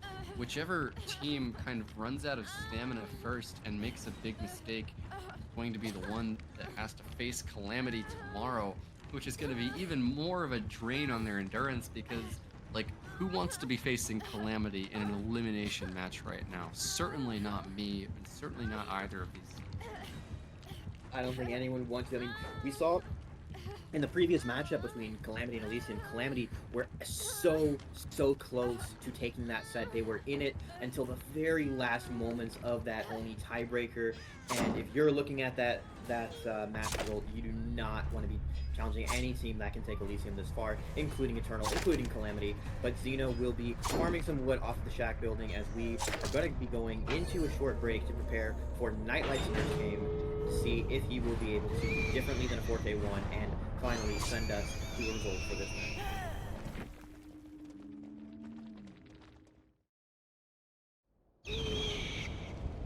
We are back once again on the Cold Tower, now with Nightlight back on the Nurse, Xeno onto the Survivor, trying to give Team Elysium the win condition that they need to finally break the tie in this Nurse set. We need anything that's not a 4K1, Cole. Yeah, I can just hear my therapist saying, and is this 4K1 in the room with us right now? As this is all we've been getting, and that really is the question. Who is going to break first? Who is going to go above or below that 4K1? Nightlight so far seeing some scratch marks. He will be identifying Xeno over here. Now, will Xeno be taking attack? Oh, he will dodge out. That first blink was on point, but the second one goes a little bit wide, and Nightlight will break away from Xeno. But look at this gen spread. That is something, as Nightlight has a pretty gross 5 gen on the top side of the map, and his bottom side gens are corrupted anyway. He will be spotting out Marcos on the edge map here. This should be a tag onto him, but it's just too short, and these first set of blinks are not working out for Nightlight. Yeah, so looks like Xeno is already working a gen for Elysium there. Nightlight's blink just gets blocked by the tree there. That's going to be 2 missed blinks here onto Marcos, and it looks like he's still committing here. Yeah, we got that edge map rock. This should... Another missed blink from Nightlight. How did those miss? Both of those looked like they should have been hitting, and Marcos continuing to run healthy here, and I think Nightlight just has to leave. Yeah, and Pedro sort of stealthing a bit by the gen he's been cranking. Ruin's still active, however, Nightlight trying to defend this gen spread. He doesn't want to commit too far to the bottom side. He knows there's a bunch of survivors around, but he needs to get eyes on one of them, and he needs to get it down. Yesterday does leave. This is Pedro's gen. He sees Pedro taking, presumably, ELY to get distance away from that gen. He's not going to commit. But he's just holding his blink in the middle of the map, trying to identify which end he wants to pressure. He's got 5, but so far, none of them are working out for him. Yeah, it's one thing to have a 5 gen, but he still needs to chase and down survivors, and he has not found a single even injury yet. And if he finds Marcos, that is exactly the survivor that Elysium wants him to find. Marcos has that decisive strike, which we have not seen activate a single time in any of these Nurse sets, by the way. So Marcos now in chase. Nightlight has to commit to something here. He has to take whatever he's being given by Elysium, and Marcos is going to go down in exchange for the first generator, and a ruined totem, I believe, is broken in the distance. This is a great start for Elysium. Yeah, it's Ruin because Face of Darkness had disabled manually. Ruin being broken means Nightlight now has Eruption available, which is super punishing when you've got a good gen set up. They did break one of these gens, but he still has a 4 gen, and critically, Marcos is in the middle of that, so even though, yeah, he's the DS survivor, and he's got that sprint burst, which will get him distance, whoever goes for this pull is going to be giving a 1-for-1 most likely, as Nightlight now just holding this middle of the map with his blink. And the attack onto Xeno, but he gets the Pallet Sun and the distance away. Nightlight's not going to commit to that. Goes back to this hook to make sure that it's not pulled for free. Yeah, very nice play there from Xeno. He played that distance perfectly to get the Pallet Stun, but now he's not going to play that distance perfectly, and instead eats an M1 there, and actually the save comes in onto Marcos for free, and he's actually being manually reset by Sille. That's so much time that Nightlight is giving them to do that, and he's actually chasing an entirely different fresh hook survivor in Pedro now. Marcos, the DS survivor, is going to get fully healed, and now that's Face the Darkness activating, but Nightlight seems like he's a little bit out of sorts right now, going for fresh hooks. I mean, he is going to down Pedro, but usually these nurses have been going for a tunnel out on the first survivor. Maybe he has some sort of idea that Pedro is, or that Marcos is the decisive strike survivor because he's the obsession. Possibly. They did break Face of Darkness for this, and this is a much better survivor to go for. No anti-tunnel on Pedro. Nightlight injecting a little bit of chaos into the game with that Face of Darkness and some chain injuries, but it's getting recovered with the reset behind the main building. 2 stages for 4 gens remaining. I don't believe a whole lot of gen progress, as Ruin was regressing a fair bit. Pedro is the survivor, however, who I believe has Resurgence leader, so if he is left alone, he will get reset super quickly. Nightlight doing a little bit of misdirection, looking like he's going to kick that gen before blinking back, but the survivors of Elysium are holding their distance away from the hook. They do not want to give any more free tags, and they are clear to work topside gens, but look at this. Nightlight has found a new 3 gen around this particular hook, involving the 2 gens around basement and the one on water tower, as Silhey is so close to popping one of them.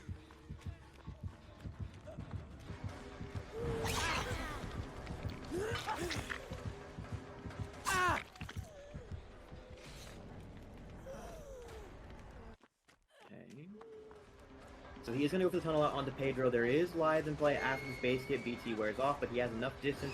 The second blink should not hit him. I believe that was Babysitter giving Pedro just enough distance to get away to the edge map.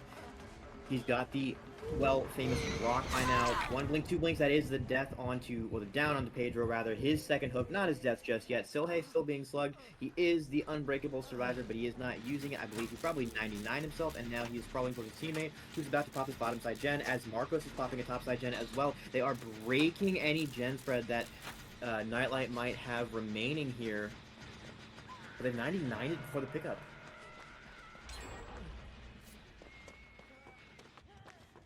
I don't think we're going to be able to see a 4K2 here. They should be able to get one more gen, but Elysium survivors really, really need to go for another one. And Nightlight's going to need to get multiple downs here if he wants to salvage this. With Pedro being on his final hook here in the top mid, then Nightlight will be holding this. Silhey gets reset. Marcos probably going to get reset too.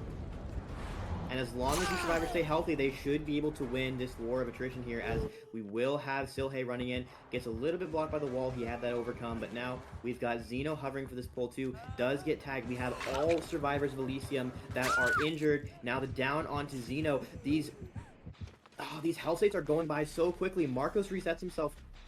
The gen pressure is just not really there, but he is going to go for that pickup. If he can get the tunnel onto Pedro and another down soon, Nightlight can recover this, but these health states are coming back so quickly. Yeah, my bad, Cole. I was muted for a little bit there, thinking that you could hear me because I had to sneeze a little bit ago and I forgot to unmute my mic. But anyways, Pedro is back in chase here on Death Hook, and he's able to get his lithe off there, which is really important. He's able to make distance away from Nightlight. And how long can we have 4 survivors alive here? That is the important thing here for Elysium. Pedro here, he's seconds away from death at the hands of Nightlight.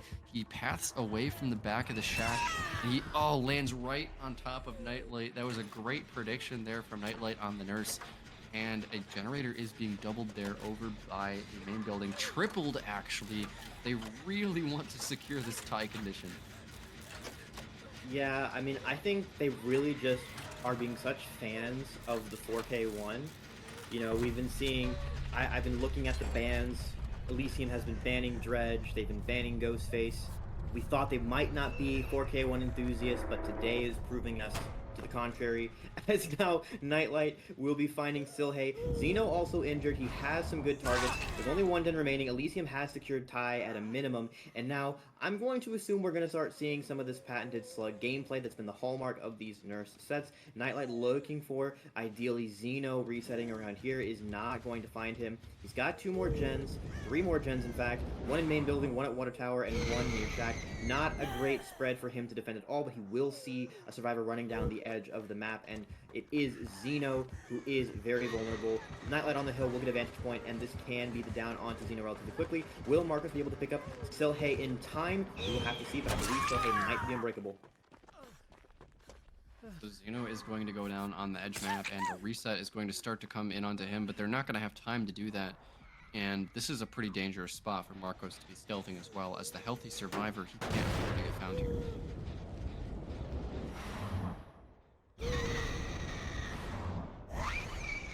Will it be? I mean, this would be a moment where Face the Darkness would really come in clutch. Unfortunately, broken a little bit earlier.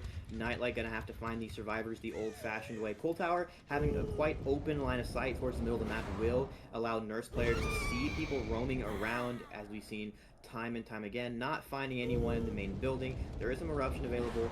Nightlight, you know, very well used to this kind of gameplay here. Zeno gets picked up. Silhey, and Zeno's still injured. And we will see. I think that's a survivor. We got some blood. We got some scratch marks. We are on the trail of someone at shack. No idea yet who it is. The bird flying up. They're cornered. Yep, so this is going to be another cornered survivor here. I believe this is Zeno once again going down in the corner. That's going to be an eruption happening onto one of the generators that Nightlight kicked. And once again here, the healthy survivor is going to be so important here. Marcos cannot get found whatsoever, and we see Nightlight checking edge map. I believe he's actually really close to where Marcos is right now. He has the sprint burst, but if he gets found, it's not going to matter. He's actually going to dodge past Nightlight and go for the pickup on Zeno. But this injured survivor, Silhey over by the main building, he's definitely not going to escape. He did not leave early enough, and he's now going to be in chase with Nightlight on a timer. First blink comes out, it's not going to land, but the second blink is the follow-up, and Silhey is going to go down. He has Unbreakable, but we believe he used it earlier. And once again, I mean, Deliverance just never coming into play, except for that last trial where it didn't even matter, and we still ended up getting a 4-hit one. Yeah, it's gonna be very important here if Silhey still has his Unbreakable available. I believe he had 99 earlier. He does have it. He popped it, and now he's gonna be back on that main building gen. Nightlight has to go back, and he's gonna be questioning himself: is Silhey picked up by a teammate? Does he have Unbreakable? Probably. Honestly, because there's so many perks involved in this, you don't know if Silhey is getting picked up by a teammate, if Reef is happening by a teammate. Zeno, yeah, phenomenal pathing here. He's going to run basement now because he knows Silhey has so much progress in the main building gen, and Marcos is coming to double it. They are going to pop this gen almost certainly, and this should be Elysium securing a win in just a couple seconds. Like blinking out of the basement now. He's still in chase with Zeno. Wait, they're not quite touching the generator. It's not quite fully progressed, Cole, actually, so they're gonna be pre-stealthing away from it here. We're still not out of the woods yet, as Nightlight is holding a blink over towards this pallet gem. He sees scratch marks here. There is a survivor here. It's an injured survivor at that, and that's going to be a locker pull, an eruption happening onto the main building generator. Silhey, going to be hooked here. I think Nightlight, yeah, is going to take a hook here because he really wants to specifically be able to control this main building generator. No, he's actually not going to hook. He's just going to drop Silhey where the correct hook placement would have been. He wants him out in the middle of the map, I believe. Now he needs to find Zeno here. He needs to down Zeno quickly and then find Marcos. And that's all just for a tie. Very, very difficult to hold. And honestly, the ball's in Elysium's court. They should be able to clinch this if they do not make any mistakes. but that's always, of course, easier said than done. Nightlight sort of holding this. He can hear if the main building generator is being worked. Actually, I think he can see the sparks of the wall as well, so he's waiting for that to regress. He's got some eruption going down on these bottom side gens. Now he's got a little bit of confirmation visually on a survivor running behind Shaq. Silhe gets picked up by Marcos, who is the healthy survivor standing, as Zeno is cranking out a bottom side gen. It's now at 50%. Nightlight is just being pulled apart at the seams, and this is so difficult to hold on to. Yeah, this match could still go either way. Cole as Chase now onto the injured Silhe at the main building side of the map. He's on a tree, but Nightlight is going to land directly on his head and get yet another down. That's another eruption. I'm not sure if it got aura reading or not on Zeno. It must have, because he's still working the gen. That generator is about 60%. Zeno is cranking it injured with Deja Vu. And if Marcos here, if he's able to run interference on the main building side of the map, that might be enough time for Zeno to pop that generator. He's got the 99 sprint burst. He barely dodges out on that, and it looks like Zeno is going to finish this generator. Don't miss a skill check, Zeno. You have to be the one to break the stalemate, and it's going to pop. Elysium takes the win over Eternal in this insanely protracted Nurse set. What an incredible result. We've been here so long, but it's really going to be Elysium moving into the grand finals. And we are rescued from a fourth Nurse set. Elysium taking it 3-2, sending Eternal down to the losers bracket to play against Calamity for those two teams to decide who gets their shot at revenge, who gets their rematch against Elysium in the grand finals. And I sincerely hope neither of these teams pick Nurse.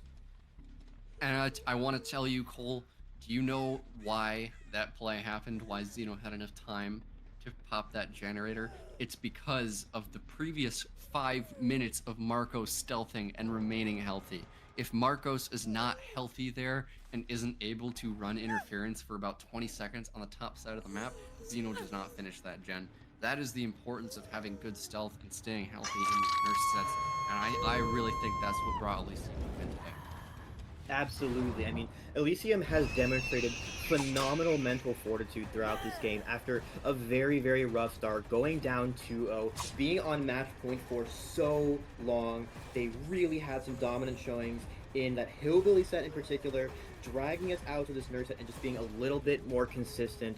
And yeah, they absolutely deserve to be in grand finals, but with both Eternal and Calamity bringing Elysium to the full distance, especially Eternal here, both of these teams looking very strong, and I don't think Elysium is going to be eager to replay any of them anytime soon, but they will have to next week. So tomorrow we will be looking forward to Eternal versus Calamity, the pick ban for that happening a little bit later today, so y'all will know what you have to look forward to relatively shortly. So please come back tomorrow for that.